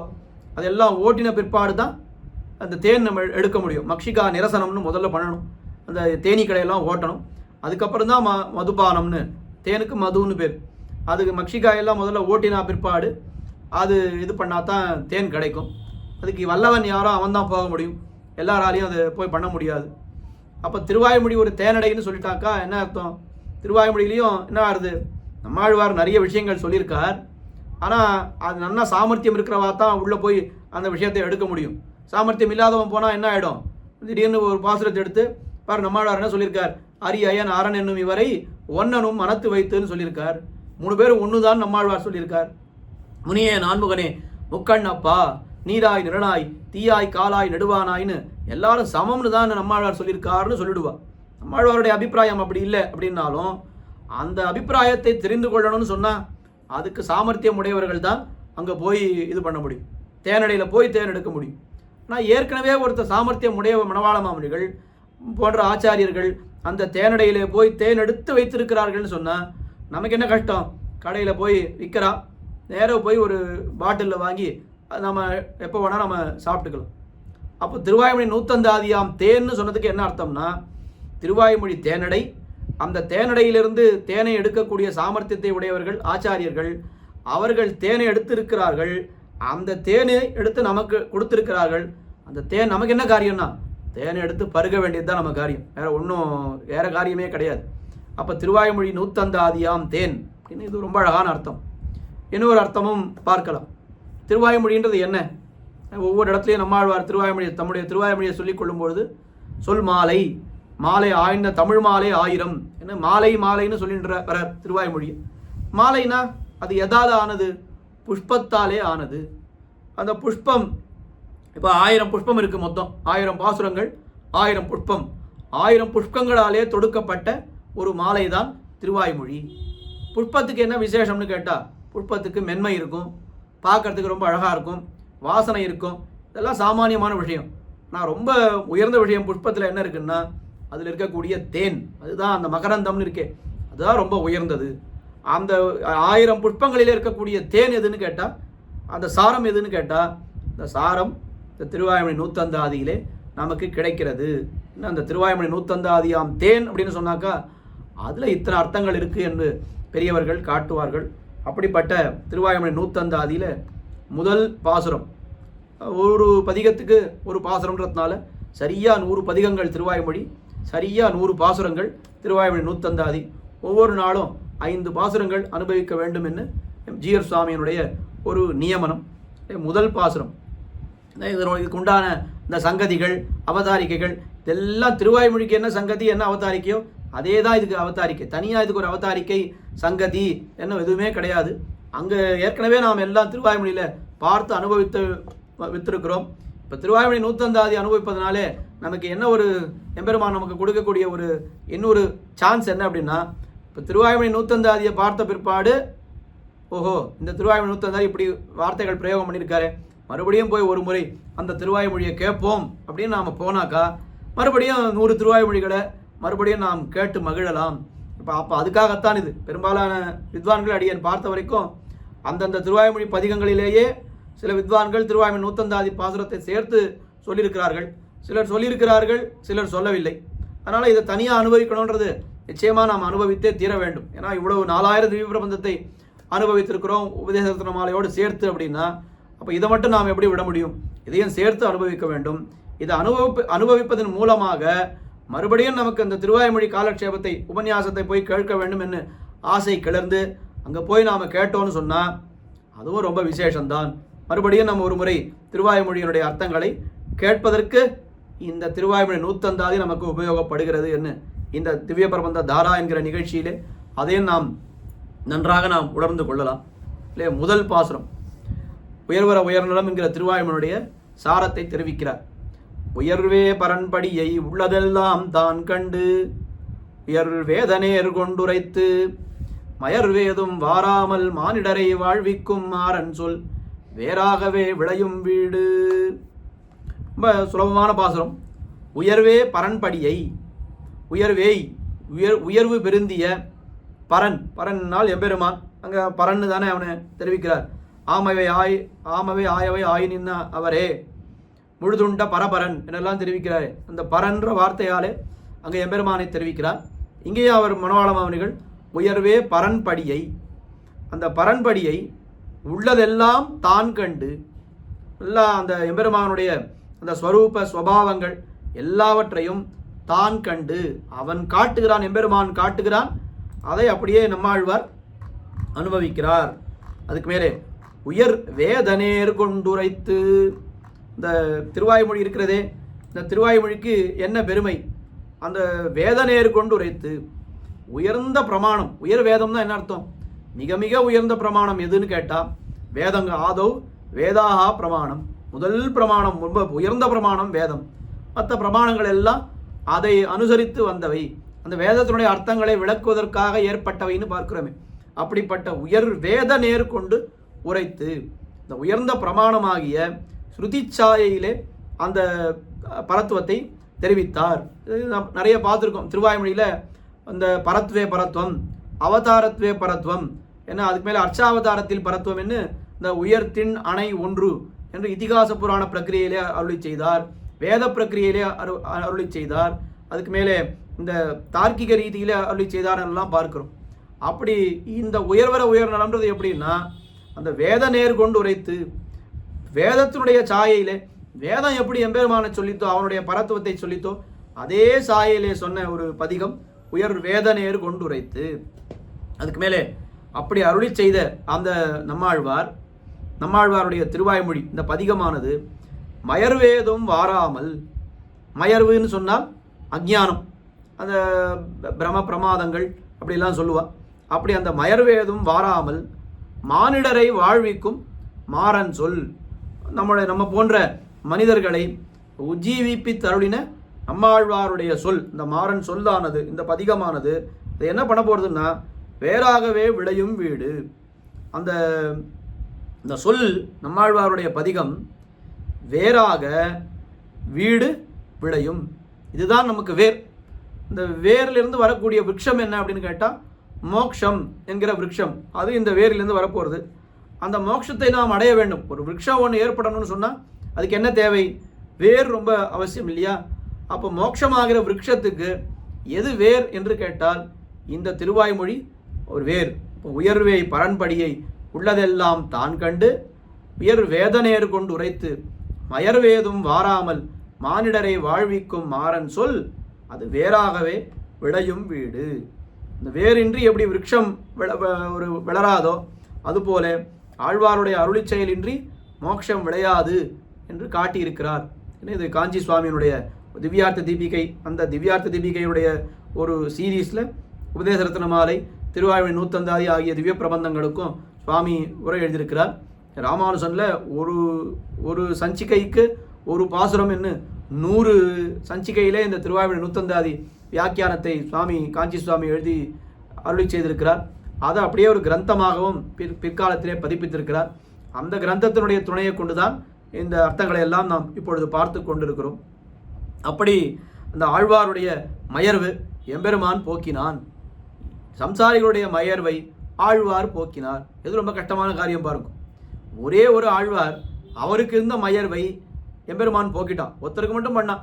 ஆனால் ஆழ்வார் என்ன பண்ணியிருக்காருன்னா, கோடிக்கணக்கான சம்சாரிகளுடைய மயர்வுன்னா அஜ்ஞானம், அந்த பிரம பிரமாதம், சந்தேகமாக தெரிஞ்சுக்கிறது, இல்லை தெரிந்ததை மறக்கிறது அப்படின்லாம் இருக்கே, இப்படிப்பட்ட மயர்வை ஆழ்வார், கோடிக்கணக்கான சம்சாரிகளுடைய மயர்வை ஆழ்வார் போக்கியருடையதான்னு சொன்னால் 100,000 கொடுத்துன்னு சொல்கிறா போல எம்பெருமான் ஒருத்தருக்கு பண்ணான். ஆழ்வார் என்ன பண்ணிட்டார்னா 100,000 பேர்களுக்கு அப்படி பண்ணிவிட்டார். என்ன இதாவது உயர் மயர்வேதும் வாராமல் மானிடரை வாழ்விக்கும் மாறன் சொல் வேறாகவே விளையும் வீடு என்று முதல் பாசுரத்திலே உயர்வர உயர்நலம் என்கிற திருவாய்மொழியுடைய சாரத்தை தெரிவித்தார். இரண்டாவது பாசுரம் அது வீடுமின் முத்தோம் என்கிற திருவாய்மொழி. அதில் என்ன சொன்னார்? எந்த கல்யாண குணத்தை முதல் பதிகத்திலே எம்பெருமானுடைய பரத்வத்தை அனுபவித்தார் ஆழ்வார். அந்த பரத்வத்தை அனுபவித்தா லோகத்தை எப்படி பார்த்தார்? லோகத்தில் எல்லாரையும் பார்த்தா அவள்லாம் எப்படி இருக்கா? உண்டியே உடையே உகந்தோடும், என்ன அவள் எங்கேயோ போயின்னு இருக்கா, இவாள்லாம் இப்படி அனர்த்தப்பட்டு போகிறாளே, இவாளுக்கும் நாம் எம்பெருமானை பற்றுங்கோள் என்று உபதேசம் பண்ணிவிடலாம்னு என்ன பண்ணார்? 2வது திருவாய்மொழியில் பஜிக்க தகுந்தவன் எம்பெருமான் வன்புகழ் நாரணன் தின்கடல் சேரே, அவன் சேருங்கோ, என்னமோ பண்ணிட்டு இருக்கு, வீடுமின் முத்தவும், எல்லாத்தையும் விட்டு ஒழித்து எம்பெருமானுடைய திருவடிகளை பத்துங்கோள்னு அந்த பஜனீயத்துவம் என்கிற கல்யாண குணத்தை இங்கே ஆழ்வார் சொன்னாரே, அது 2வது திருவாய்மொழி உடைய சாரமாக வீடு செய்து மத்தவையும் மிக்கபுகழ் நாரணந்தாள் நாடு நலத்தாலடைய நன்குரைக்கும் நீடு புகழ் வன்குருகூர் மாறன் இந்த மாநிலத்தோர் தாம் வாழ பண்புடனே பாடியருள் 10. நீடுபுகழ் வன்குருகூர் மாறன், ரொம்ப பெரிய பெரும் புகழை உடைய வன்குருகூர், வளப்பத்தை உடைய திருநகரியிலே அந்த அவதரித்தவரான ஆழ்வார் வன்குருகூர் மாறன், திருநகரியிலே அவதரித்தவரான நம்மாழ்வார், அதற்கு தலைவரான நம்மாழ்வார், இந்த ஊருக்கு தலைவரான நம்மாழ்வார். அவர் என்ன பண்ணியிருக்கிறார்? இந்த மாநிலத்தோர் தாம் வாழ, இந்த பெரிய பூமியில் உள்ளவர்கள் நன்றாக வாழ உஜ்ஜீவிக்கும்படியாக பண்புடனே ரொம்ப கிருபையோடு பாடியருள் 10. அந்த இவர்களெல்லாம் அனர்த்தப்பட்டு போகிறார்களே, இவர்களுக்கும் நல்ல கதி கிடைக்கட்டும்னு நம்ம மேலே இருக்கக்கூடிய ஒரு கிருபையினாலே பாடி அருள் இருக்கிறாரே இந்த பதிகம், அது வீடுமின் முத்தம் என்று தொடங்கி உள்ள இந்த 10 பாசுரங்கள், அது என்ன தெவையும் வீடு செய்து பகவத் விஷயத்தை தவிர மற்ற எல்லாவற்றையும் விட்டு மிக்க புகழ் நாரணந்தாள், அந்த மிகுந்த புகழை உடைய நாரணனுடைய இந்த திருவடிகளை நாடு, இந்த திருவடிகளை உலகத்தார் எல்லாரும் நலத்தால் அடைய நன்கு உரைக்கும். எல்லாரும் போய் எம்பெருமானுடைய திருவடிகளை நன்றாக அடையுங்கள் என்று ரொம்ப வேதம் சொல்லித்து, இதிகாச புராணம் சொல்லித்து, ஆனால் தர்மசாஸ்திரங்கள் சொல்லின. அதெல்லாம் யாரும் கேட்கவில்லை. எப்போ எல்லாரும் கேட்டார்கள் என்னால் நம்மாழ்வார் உபதேசமாக சொன்னார். உடனே அத்தனை பேரும் கேட்டார்கள். எல்லாரும் திருந்தி இந்த உலகமே ஸ்ரீ வைஷ்ணவமாக மாறிவிட்டது, பொலிக என்று நம்மாழ்வாரே மங்களாசாசனம் பண்ணும் அளவுக்கு அத்தனை பேரும் எம்பெருமானை அடைந்தார்கள் என்று சொன்னால் அதற்கு காரணம் என்ன? நம்மாழ்வார் பண்ணியருளின உபதேசம். வீடுமின் முத்தம் என்கிற திருவாய்மொழியில முத்தமும் வீடுமின் உம்முயிர் வீடுடையானடை வீடு செய்மினே. இங்கே போய் இதெல்லாம் பிடிச்சிட்டு இருக்கீங்களே, மின்னின் நிலையில மண்ணுயிர் ஆக்கைகள், இதெல்லாம் மின் போல நிலையில்லாதது. இந்த தேகம் எல்லாம் ஒரு க்ஷணத்தில் எல்லாம் போயிடும். அதுக்குள்ளே நீங்கள் என்ன பண்ணணும்னா போய் எம்பெருமானை சேருங்கள். எல்லாம் ஈசன் அடங்கடில் அகுதென்று அடங்குகள் உள்ளே உள்ளம் உரை செயல் மூன்னையும் உரை இறை உள்ளில் ஒடுங்கே பண்புகள் நாரணன் என்பெரு கண்ணலத்து ஒன்பொருள் ஈரில வன்புகள் நாரணன் தின்கடல் சேரே என்று நம்ம எல்லாம் எம்பெருமானுடைய திருவடியை அடையுங்கள் என்று நமக்கு உபதேசம் பண்ணி அருளினார். இந்த திருவாய்மொழியில் ரொம்ப உயர்ந்த திருவாய்மொழி அர்த்தத்தை பூர்த்தியாக நியாயமாக நாம் இங்கே அனுபவிக்க வேண்டும். நமக்கு இருக்கிற அவகாசத்திற்கு இந்த திருவாய்மொழி 150 ஒரு சொற்சுவையை மட்டும் நாம் இங்கே அனுபவித்து விட்டு, ஏற்கனவே வித்வான்கள் பண்ணி அருளியிருக்கிறார்கள் அந்த உபன்யாசங்களை, இங்கே போய் கேட்டுண்டா மறுபடியும் ஒரு ரீகேப் மாதிரி அந்த திருவாய்மொழிகளை நாம் அனுபவிக்கலாம். ஆக 2வது பாசுரத்திலே வீடுமின் முத்தம் என்கிற திருவாய்மொழியினுடைய சாரத்தை அவர் தெரிவித்தார் 2வது பாசுரத்திலே. அடுத்தது 3வது பாசுரம் பத்துடையோர்க்கு என்னும் 3வது திருவாய்மொழி. பத்துடை அடியவர் கெளியவன் பிறர்களுக்கு அரிய வித்தகன் என்கிற திருவாய்மொழி. இந்த திருவாய்மொழியில் என்ன விஷயம்? எம்பெருமான் பஜிக்க தகுந்தவன், போய் அவனை பஜியுங்கோள்னு சொன்னால் உடனே எல்லாரும் என்ன கேட்டாலும் சம்சாரிகள்லாம், அவன் எங்கேயோ இருக்கான், நாம் எங்கேயோ இருக்கோம். இருக்கை முடவனை பார்த்து ஆனை ஏறுன்னு சொன்னான், 2 கையும் இல்லை காலும் இல்லாதவனை பார்த்து யானை மேலே ஏறுன்னு சொன்னால் நாங்கள் எப்படி ஏறுறது அப்படின்னு எல்லாரும் கேட்டாள். அதுக்கு ஆழ்வார் பதில் சொல்கிறார், நீ ஏற வேண்டாம், ஆனால் அந்த யானையே நன்னா உனக்கு தாழ காலை கொடுத்து உன்னை தன் மேலே ஏற்றி விட்டுதானால் உனக்கு என்ன ஏறதுக்கு கஷ்டம் அப்படின்னு சொன்னான். ஆமாம், அப்படின்னா ஏறுவோமே. எம்பெருமான் ரொம்ப சுலபன், அவன் அவதாரம்லாம் பண்ணினதுனால பத்துடை அடியவர்க்கு எளியவன், பிறர்களுக்குத்தான் அவன் அரிய வித்தகனே தவிர உனக்கு பக்தி என்று இருந்து விட்டதானால் எட்டினோடு 2 எனும் கைத்தினால் மணந்தனை கட்டின்னு சொல்கிறாள். அப்படி அந்த பக்தியாலே எம்பெருமானையே நாம் கட்டி விடலாம். அப்படி பக்தி பத்துடை அடியவருக்கு அவன் ரொம்ப எளியவன், அவன் பஜிக்க தகுந்தவன்றது போன திருவாய்மொழியில் சொன்னார். ஆனால் பஜிக்க தகுந்தவனாக இருந்தாலும் ரொம்ப உயர்ந்தவன் அதுக்கு முன்னாடி சொல்லி வைத்தீரே, அவனை போய் நாங்கள் எப்படி பத்துறதுன்னு கேட்டால் அவனை பத்துறது ஒன்றும் சுலபம், ரொம்ப சுலபம், ஒன்றும் கட்டமே இல்லை. பக்தின்னு எடுத்துன்னு போனால், பக்தியோடு போனாக்கால் அவனை சுலபமாக பற்றி விடலாம் என்ன அதை தெரிவித்தார் இல்லையா அந்த 3வது திருவாய்மொழியில். அவர் எம்பெருமானுடைய அவதாரத்தை நினைத்தார். ஆழ்வார் 6 மாதம் மோகித்து விழுந்தார்னு பார்க்கிறோம். பத்துடை அடியவர் கெளியவன் பிறர்களுக்கு அரிய வித்தகன் மத்துரு கடைவெண்ணை களவினில் உறவிட யாப்புண்டு எத்திரம் உரலினோடு இணைந்து இருந்து ஏங்கிய எளிவேன்னு சொன்னார். அது எத்திரம்னு நினைத்தார் ஆழ்வார் சொன்னார். எத்திரம்னு சொன்ன உடனே எம்பெருமான் எப்பேற்பட்ட எம்பெருமான், அவனான் நரநாரணனாய் உலகத்தரநூல் அளவெண்ணை உண்டு ஆப்புண்டு இருந்தவனே, என்னை அவனாய் இப்படி இங்கே கட்டுண்டு அடியுண்டு கிடக்கிறான் என்று நினைத்தார். அவனுடைய சௌலபியத்தை, அவதார சௌலபியத்தை நினைத்து ஆழ்வார் மோகித்து விழுந்தார் என்று பார்க்கிறோம். அப்படி அந்த திருவாய்மொழியினுடைய சாரத்தை என்ன தெரிவிக்கிறார் என்னால், பத்துடையோர்க்கென்னும் பரநெடிய நாம் பிறப்பால் முத்தி தரும் மாநிலத்தீரும் உண்டவன்பால் பத்தி செய்யும் என்னுரைத்த மாறந்தனின் சொல்லால் போம் நெடுகச் சென்ன பிறப்பாம் அஞ்சிரை. பரன் பத்துடையோர்க்கு என்றும் பிறப்பால், சர்வேஸ்வரனான எம்பெருமான் பத்துடையோர்க்கு, பக்திமான்கள், பக்தியை யாரெல்லாம் கொண்டிருக்கிறார்களோ அவர்களுக்கு பிறப்பால் எளிய நாம், அவதாரத்தினால் ரொம்ப சுலபன் எம்பெருமான். அவன் என்ன பண்ணுகிறான்? முத்தி தரும் மாநிலத்தீர், மோட்சத்தை நமக்கு நிச்சயமாக அவன் கொடுத்தருள்வான். ஆதலால் என்ன பண்ணணும்? மாநிலத்தீர், பெரிய நிலவுலகத்திலே உள்ளவர்களே, மூண்ட அன்பால், கிளர்ந்தெழுந்த அன்போடு பிரேமத்தோடு பக்தி செய்யும். பத்தி செய்யும்ன்றது தமிழில், அது பக்தின்ற வார்த்தை தான் தமிழில் பத்தின்னு ஆயிருக்கு. நன்றாக பக்தி நீங்கள் செய்யுங்கள், அவன் பக்கலிலே பக்தியை பண்ணுங்கோள் என்றுரைத்த மாறன் தன் இன்சொல்லால் போம். இப்படி சொன்னாரே நம்மாழ்வார். அவனிடத்துல அவன் ரொம்ப எளியன் என்ன பரன் எளிய நாம் பிறப்பால், அவதாரத்தினாலே அவனுடைய அந்த சௌலபியம் நன்றாக தெரிவிக்கப்படுகிறது, அது நன்றாக நாம் தெளிவு பெறலாம் என்று சொன்னாரே இந்த திருவாய்மொழியில. இந்த மாறன் தன் இன்சொல், இந்த ஒரு திருவாய்மொழியை நாம் தெரிந்து கொண்டால் என்ன ஆகும்னா, நெடுகச் சென்ன பிறப்பு ஆம் அஞ்சிரை போம். இத்தனை நாளாக நாம் ரொம்ப நீளமாக நெடுகச் சென்ற பிறப்பாம் அஞ்சிரை. அது என்ன பெரிய இத்தனை நாளாக சம்சாரம் ஆகிற அந்த ஒரு சிறையிலே நாம் இருக்கிறோமே, அந்த சிறை நீங்கும். அப்போ எம்பெருமானுடைய அவதார ரகசியம், ஜன்ம கர்மச்ச மே திவ்யம் ஏவம் யோவேத்தி தத்வதா தியத்வா தேகம் புனர்ஜன்ம மைதி மாமேவ சோர்ஜுன அப்படின்னு கீதாச்சாரியன் கீதையிலே சொன்னானே. என்னுடைய அவதார ரகசியத்தை யார் தெரிந்து கொள்கிறானோ அவனுக்கு இனிமே ஜென்மம் கிடையாதுன்னு கீதாச்சாரியன் தெரிவித்தான்.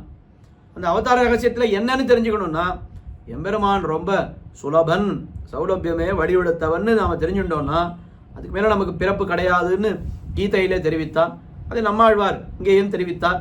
ரொம்ப எளிமையாக நமக்கு மணவாள மாமுனிகள் அவருடைய அந்த மாறன் தன் இன்சொல்லால் போம் நம்மாழ்வாருடைய இந்த பதிகத்தினாலே நமக்கு பிறப்பு என்பது அது அடியோடு நமக்கு போய்விடும். அந்த சிறை என்பது நமக்கு அடியோடு போய்விடும். பிறப்பு இறப்பு போயிடுத்துன்னா அடுத்து நாம் போகக்கூடிய இடம் எது?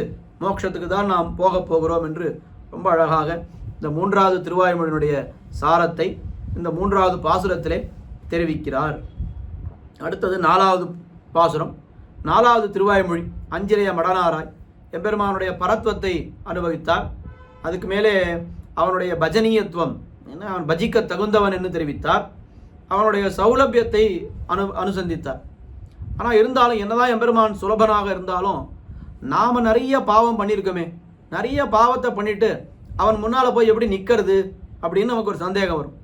அப்போ அந்த சந்தேகத்தை போக்குவதற்காக 4வது திருவாய்மொழியிலே ஆழ்வார் என்ன சொன்னார்? எம்பெருமான், இந்த எம்பெருமான் என்பவன் அவனுடைய அந்த எந்த கல்யாண குணத்தை அனுபவித்தார்னா, அபராத சகத்துவம். எத்தனை அபராதங்கள் பண்ணினாலும் அதை சகிக்கக்கூடியவன், எல்லாம் பொறுத்து கொள்ளக்கூடிய கல்யாண குணத்தை உடையவன் என்று அந்த அபராத சகத்துவம் என்கிற குணத்தை அனுசந்தித்தார், அனுபவித்தார் 4வது திருவாய்மொழி. அந்த 4வது திருவாய்மொழியை எப்படி அனுபவித்தார்னா, நம்மாழ்வார் தாமான தன்மையிலே பேசாமல் அங்கே நாயகியினுடைய பாவம் நாயகியினுடைய ஒரு நிலைமை ஏற்பட்டது ஆழ்வாருக்கு. பராங்குசனாக இருந்தவர் பராங்குச நாயகியாக மாறிவிட்டார். அங்கே என்ன பண்ணார்? எம்பெருமானை குறித்து சில பல பட்சிகளை தூது விட்டார். அங்கே சொல்லும் பொழுது என்ன சொன்னார்? என் பிழைத்தாள் திருவடியின் தகவினுக்கென் ஒருவாய் சொல். இந்த எம்பெருமானுடைய அவன் பொறுத்து கொள்ள முடியாதபடிக்கு நான் என்ன தவறு பண்ணிட்டேன்னு கேளுங்கோள் என்று சொல்லி அனுப்பினாரே. அப்போ அவனுடைய அபராத சகத்துவத்தை அங்கே நினைவூட்டினார் நம்மாழ்வார் நாயிகா பாவத்திலே என்று பார்க்கிறோம். அந்த திருவாய்மொழியினுடைய சாரத்தை மணவாள மாமுனிகள் எப்படி தெரிவிக்கிறார்? அஞ்சிரைய புட்கள் தமை ஆழியானுக்கு நீர் என் செயலை சொல்லுமென இறந்து விஞ்ச நலங்கியதும் மாறனிங்கே நாயகனை தேடி மலங்கியதும் பக்தி வளம். மாறன் அம்சிரைய புட்கள் தமை, அழகிய சிறகை உடைய பட்சிகள், நாரை முதலான பட்சிகளை எல்லாம் அங்கே தூது விடுகிறார். ஆழியானுக்கு, ரொம்ப அழகான வார்த்தை இது. ஆழியானுக்குன்னு சொன்னால் க்ஷீராப்தி நாதனுக்கு, திருப்பார்கடலிலே பள்ளி கொண்ட எம்பெருமானுக்கு. நம்மாழ்வார் 4 திருவாய்மொழியிலே தூது விட்டார். அந்த 4 திருவாய்மொழியிலே எந்தெந்த நிலையை குறித்து தூது விட்டார் அப்படின்னு அழகிய மணவாள பெருமாள் நாயனார் ஆச்சாரிய விதத்திலே சூத்திரம் போலே காட்டியிருக்கிறார். தம்பிழையும் சிறந்த செல்வமும் படைத்த பரப்பும் தமரோட்டை வாசமும் மரப்பித்த க்ஷமா தீக்ஷா சாரஸ்ய சௌந்தரியங்களை உணர்த்தும் வியூக விபவ பரத்வத்வய அர்ச்சைகள் தூது நாளுக்கும் விஷயம் என்று 4 திருவாய்மொழிகளிலே தூது. அது 5 நிலைகள். அஞ்சலிய மடனாராய் அது திருப்பார்கடலிலே தூது. வைகல் திருவன்மண்டூர் இது விபவாவதாரத்திலே தூது. பொன்னுலகாடீரோ அது பரத்வத்வயம் பரத்வத்திலேயும் அந்தர்யாமித்வத்திற்கும் தூது. எங்கான அகங்கழிவாய் அது அர்ச்சாவதாரத்திற்கு தூது என்று 4 திருவாய்மொழிகளிலே 5 நிலைகளுக்கு ஆழ்வார் தூது விட்டிருக்கிறார் என்று காட்டியிருக்கிறார். அதையே இங்கே மணவாள மாமுனிகள் என்ன ரொம்ப அழகாக ஒரே வார்த்தை க்ஷீராப்திநாதன்னு சொல்ல வேண்டிய திருப்பார்கடலிலே பள்ளி கொண்ட எம்பெருமான்னு சொல்லணும்னா அஞ்சலிய புட்கள் தமை ஆழியானுக்கு, ஆழினா கடல், கடலாழி நீர் தோத்தி அதனுள்ளே கண் வளரும் கடலாழி அம்மானைன்னு சொல்கிறோமே, அப்படி ஆழியான்னு சொன்னால் அங்கே திருப்பார்கடல். ஆழியானுக்கு என் செயலை சொல்லுமென இறந்து, என்னுடைய செய்கைகளை எல்லாம் விருத்தியெல்லாம் சொல்லுங்கோள் என்று இறந்து, இறந்துன்னா பெரியரா இல்லை சின்னரா போட்டுக்கணும். இறத்தல் அப்படின்னு சொன்னால் அது ரொம்ப வேண்டிக் கொண்டு, இறத்தல் இரக்கம் எல்லாம் இறந்தான் அப்படின்னு சொல்கிறவன் அதெல்லாம் அந்த கேட்டான் வேண்டினான் அப்படின்னு அர்த்தம். அந்த இறந்து விஞ்ச நலங்கியதும் மாறன் இங்கே, அப்படி அந்த மிகவும் நலங்குலைந்ததும் இங்கே நாயகனை தேடி, அப்படி ரொம்ப கலங்கி போயிட்டார் நம்ம ஆழ்வார். நாயகனான எம்பெருமானை தேடி மலங்கியதும் பக்தி வளம், பத்தி வளம், பத்தின்னா பக்தி, அந்த நிலை தழும்பியதும் இந்த பக்தியினுடைய ஒரு பெருமையாலே ஆழ்வார் எம்பெருமான் மீது வைத்திருக்கக்கூடிய ஒரு பக்தி, அந்த பக்தி என்ன பண்ணித்து ஆழ்வார்னா இந்த க்ஷணமே எம்பெருமானை அடைந்து விட வேண்டும் என்று ஆழ்வாரை துடிக்க செய்தது. உடனே ஆழ்வார் என்ன பண்றார், ஸ்வரூப விருத்தமாக தூது விடலாமா, எம்பெருமானை அடைவதற்கு ஜீவாத்மா ஒரு முயற்சி பண்ணலாமான்னா நிச்சயமா பண்ணக்கூடாது. நமசப்தார்த்தத்தை பார்த்தால் அது நிச்சயமா நான் எம்பெருமான் என்னைக்கு நம்ம கை கொள்கிறானோ அது வரைக்கும் நாம பொறுமையா இருக்கணுமே தவிர முன்னால நாம் எதுவும் நம்முடைய முயற்சியாக எதுவும் பண்ணக்கூடாது அப்படின்னு சாஸ்திரங்கள் தெரிவிக்கின்றன. ஆனால் ஆழ்வார் அதை மீறி அவர் தூது விடுறாரு அப்படின்னா அது பக்தி வளம். ஆழ்வாருடைய பக்தி எங்க, நம்முடைய பக்தி எங்க? ஆழ்வாருடைய பக்தி என்ன பண்றதுன்னா அவர் ஒரு இடத்துல இருக்க ஒட்டேன் என்று சொல்லி அவர் வழியல்லாத வழியிலே ஆகிலும் அவர் என்ன நாராயணாய என்கிற அந்த பதத்தை பார்த்தால் எப்பேற்பட்ட நாராயணனுக்கு நாம் உடனே கைங்கரியம் பண்ணணும். அவனுடைய ஸ்வரூப ரூப வேலட்சணங்களை எல்லாம் பார்த்தால் அவனை இந்த க்ஷணமே அடைந்து விட வேண்டும் என்று ஆழ்வாருக்கு தோன்றுகிறது. அப்போ இந்த க்ஷணமே அடைந்து விடணும், நான் அவன் என்னை கை கொள்ளவில்லை, சரி நான் ஏதாவது முயற்சி பண்ணுறேன் அப்படின்னு ஸ்வரூப விருத்தமாக ஸ்வரூபத்திற்கு சேராததான தூது விடுகிறார் ஆழ்வார். ஏன்னா ரொம்ப பெரிய விஷயங்கள் இதெல்லாம் சம்பிரதாயத்தினுடைய சாரமான அர்த்தங்கள் ரகசிய கிரந்தங்களிலே தேரின அர்த்தங்கள், அந்த ரகசிய கிரந்த காலக்ஷேபங்களில் இந்த அர்த்தங்களை எல்லாம் நன்றாக தெரிவிப்பார்கள். அப்படி ஆழ்வாருடைய பக்தியினுடைய பெருமையாலே ஆழ்வார் என்ன பண்ணுகிறார்னா அவர் அந்த எல்லை மீறின பக்தியாலே எம்பெருமானை குறித்து தூது விடுகிறார் இந்த பாசுரத்திலே என்று 4வது பதிகத்தினுடைய சாரத்தை 4வது பாசுரத்திலே மணவாள மாமுனிகள் ரொம்ப அழகாக காட்டுகிறார். 5வது பாசுரம், 5வது பதிகம், 5வது திருவாய்மொழியுடைய ஒரு சாரம். வளவேழ் உலகின் முதலாய வானோர் இறையை அறிவினையேன் களவேழ் வெண்ணை தொடு உண்ட கல்வா அப்படின்னு சொன்னார். இங்கே என்ன பண்ணுறார், எம்பெருமானுடைய சௌசீல்யம் அடியவர்களோடு ஒரேற கலக்கும் தன்மையை அனுபவிக்கிறார், அந்த கல்யாண குணத்தை அனுபவிக்கிறார். 4வது பதிகத்தில் தூது விட்டார். தூது விட்ட உடனே என்ன ஆயிடுத்து, எம்பெருமான் ஓடி ஆழ்வார் முன்னாடி நின்றுட்டான். நின்ன உடனே ஆழ்வார் என்ன பண்ணுறார், போய் கூடலாம் இல்லையோ, கூடாமல் ஓடுகிறார், இராய்த்து ஓடுகிறார். உடனே பெருமாளுக்கு ரொம்ப சந்தேகமாயிடுது. ஆழ்வீர் நில்லும், இத்தனை நேரம் நீர் என்னை கூப்பிட்டீரே, உடனே வந்திருக்கேன், ஏன் இப்போ சேராமல் ஓடுகிறீர் அப்படின்னா, ஐயோ வளம் மிக்க மால் பெருமை மேலே சொல்ல போகிறார். வளவேழ உலகின் முதலாய வானோரிரையை அறிவினை ஏன், ஐயோ நான் போய் உன்னை சொன்னேனே, உன்னை நான் கல்வான்னு சொன்னேனே, களவேழ் வண்ண தொடு உண்ட கல்வான்னு சொன்னேனே, உனக்கு எனக்கும் ஒரு சகவாசம் இருக்குன்னு சொன்னால் இப்போ உனக்கு பெரிய அவத்தியம் ஒரு குறையாக அது தலை கட்டி விடாதோ, அதனால உன்னோடு நான் கூட மாட்டேன் என்று ஆழ்வார் இராய்க்க எம்பெருமான் என்ன பண்ணினான், தன்னுடைய அந்த சௌசீல்யம் என்கிற கல்யாண குணம் உண்டாய் உலகேழ் முன்னமே உமிழ்ந்து மாயையால் புக்கு உண்டாய் வெண்ணை சிறுமனிசர் ஓலையாக்கை நிலையெய்தி மண்தான் சோர்ந்தது உண்டேலும் மனிதர் காகும் பீர் சிறிது மண்டாவண்ணம் மண்கரைய நெய்யூன் மருந்தோ மாயோனேன்னு ஆழ்வாரிடத்துல ஏதோ ஒரு வார்த்தையை சொல்லி அவர் தன்னுடைய அந்த சௌசீல்ய குணத்தை காட்டி ஆழ்வாரை சேர்த்து கொண்டான். இந்த 5வது திருவாய்மொழியில் பார்க்கிறோம். அதனுடைய சாரத்தை என்ன தெரிவிக்கிறார், வளம் மிக்கமால் பெருமை மண்ணுயிரின் தன்மை உளமுத்து அங்கூடுருவூர்ந்து தளர்வுத்து நீங்கனினை மாறனை மால் நீடிலகு சீலத்தால் பாங்குடனே சேர்த்தான் பரிந்து. வளம் மிக்க மால் பெருமை, செல்வத்தால் மிகுந்த எம்பெருமான். என்ன செல்வம் அவனுக்குன்னா, வளவேளுலகின் முதலாய வானோரிரையை, நித்திய சூரிகளுக்கெல்லாம் தலைவன், அத்தனை லோகங்களும் அவனுடைய சொத்து.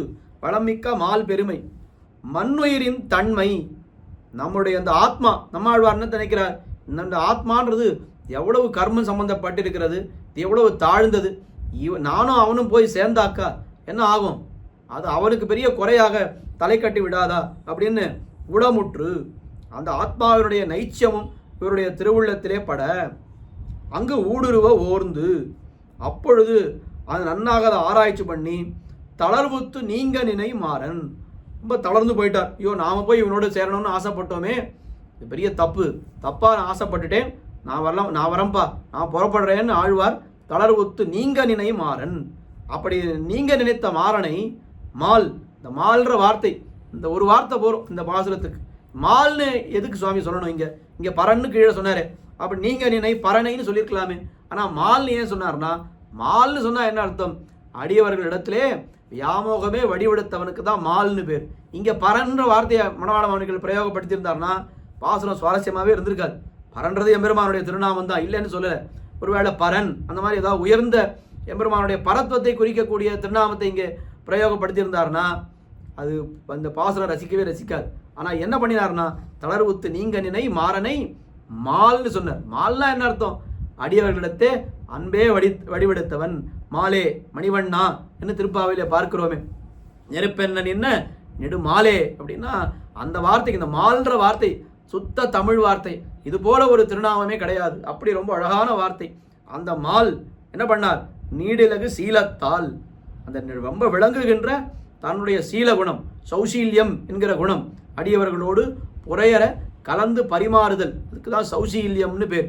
மகதா மந்தைசா நீரந்திரேன ஸ்வபாவ சம்ஸ்லேஷ ஸ்வபாவ விசேஷா அப்படின்னு சொல்லுவா.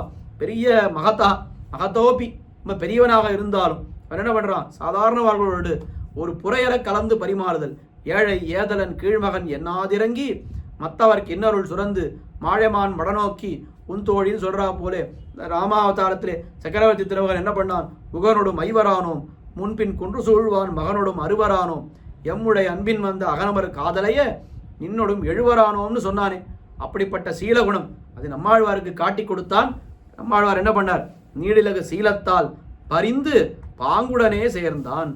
எம்பெருமானோடு ஸ்நேகம் கொண்டு நன்றாக அவன் சேர்ந்து கொண்டான், எம்பெருமானோடு சேர்ந்து விட்டார் நம்மாழ்வார் அப்படின்னு. வளம் மிக்க மால் பெருமை மண்ணுயிரின் தன்மை உளமுத்து அங்கு ஊடுருவ ஓர்ந்து தளர்வுத்து நீங்க நினை மாறன், அந்த மாறனை மால் நீடிலகு சீலத்தால் பாங்குடனே சேர்த்தான் என்று பரிந்து சேர்த்தான் என்று இந்த வளவேள் உலகு என்கிற ரொம்ப அழகான திருவாய்மொழி. அதை போல ஒரு திருவாய்மொழியே கிடையாதுன்னு சொல்லுவாள். அந்த வளவேள் உலகு திருவாய்மொழியுடைய சாரத்தை ரொம்ப எளிமையாக மணவாள மாமுனிகள் தெரிவித்திருக்கிறார் என்று பார்க்கிறோம். இப்படி இந்த திருவாய்மொழி நூத்தந்தாதியினுடைய முதல் 5 பாசுரங்கள் அடியனுக்கே நன்னா தெரியறது. 5 பாசுரங்களை ஒன்றுமே அனுபவிக்கலை, வெறும பாசுரங்களை நிதானமாக சொன்னதோடு சரி, அர்த்த விசேஷங்களை அனுபவிக்கவில்லை. ஆனால் நமக்கு இருக்கக்கூடிய அவகாசம் குறைவு. நான் அவதாரிக்கை அனுபவித்தோம், தனியனை அனுபவித்தோம், திருவாய்மொழி நூத்தந்தாதியினுடைய பெருமையெல்லாம் அனுபவித்ததுனால அதுக்கே அவகாசம் போயிடுது. 5 பாசுரங்கள் சரியாக அனுபவிக்கவில்லைன்னு அடியனுக்கே ஒரு குறையாகத்தான் தோன்றுகிறது. இருந்தாலும் அடியனுடைய ஒரு மந்த புத்திக்கும் அடியனுடைய இந்த ஒரு இருக்கக்கூடிய காலத்திலே இதை முடிக்க வேண்டும் என்கிற ஒரு நிர்பந்தத்தினாலேயும் சுருக்கமாக சொல்லி முடித்தேன்.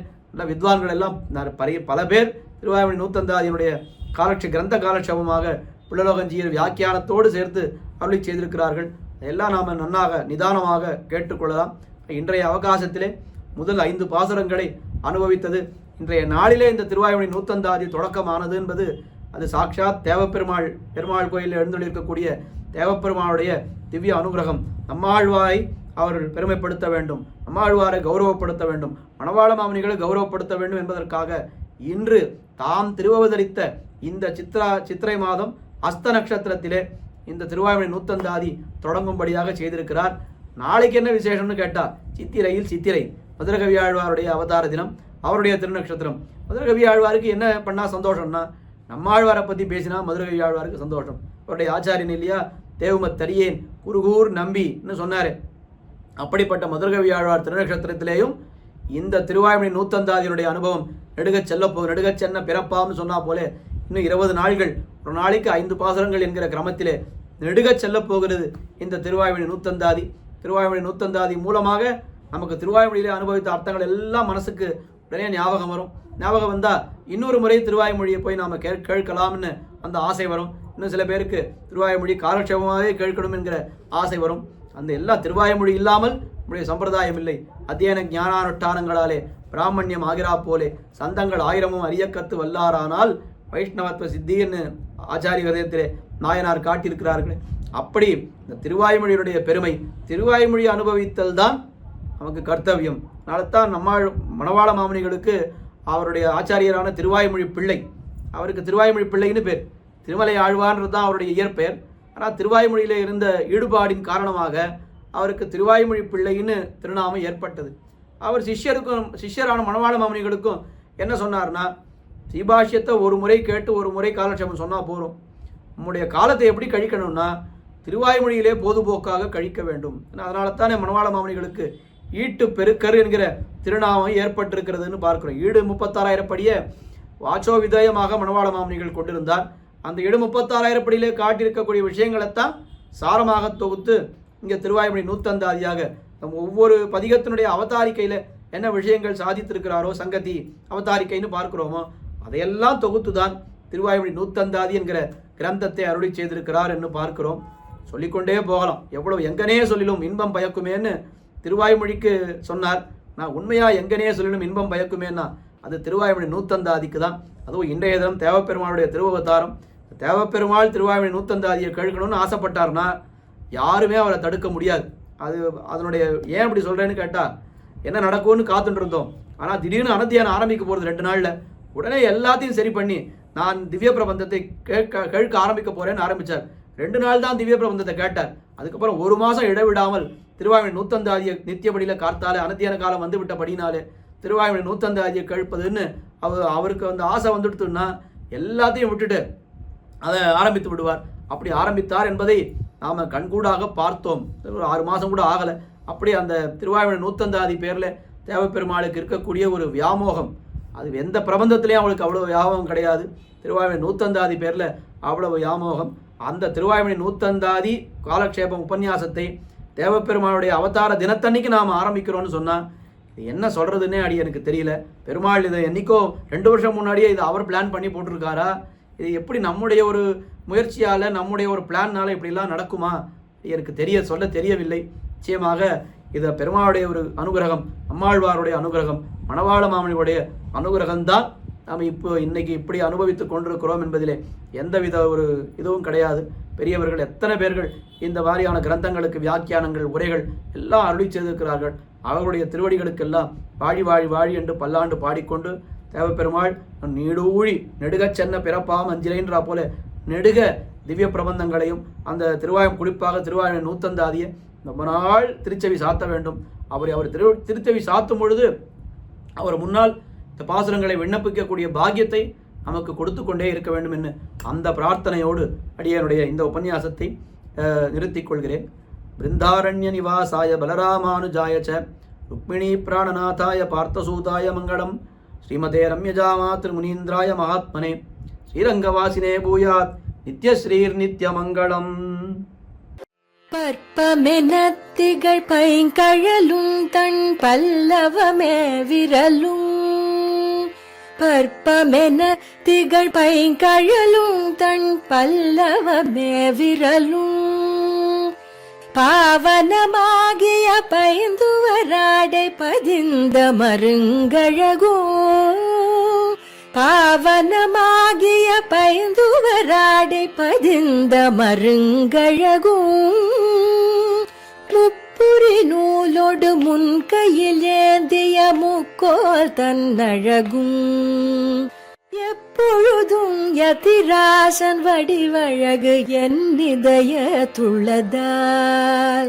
இல்லை எனக்கெதிர், இல்லை எனக்கெதிர், இல்லை எனக்கெதிரே. இல்லை எனக்கெதிர், இல்லை எனக்கெதிர், இல்லை எனக்கெதிரே. இல்லை எனக்கெதிரே, இல்லை எனக்கெதிரே, இல்லை எனக்கெதிரே.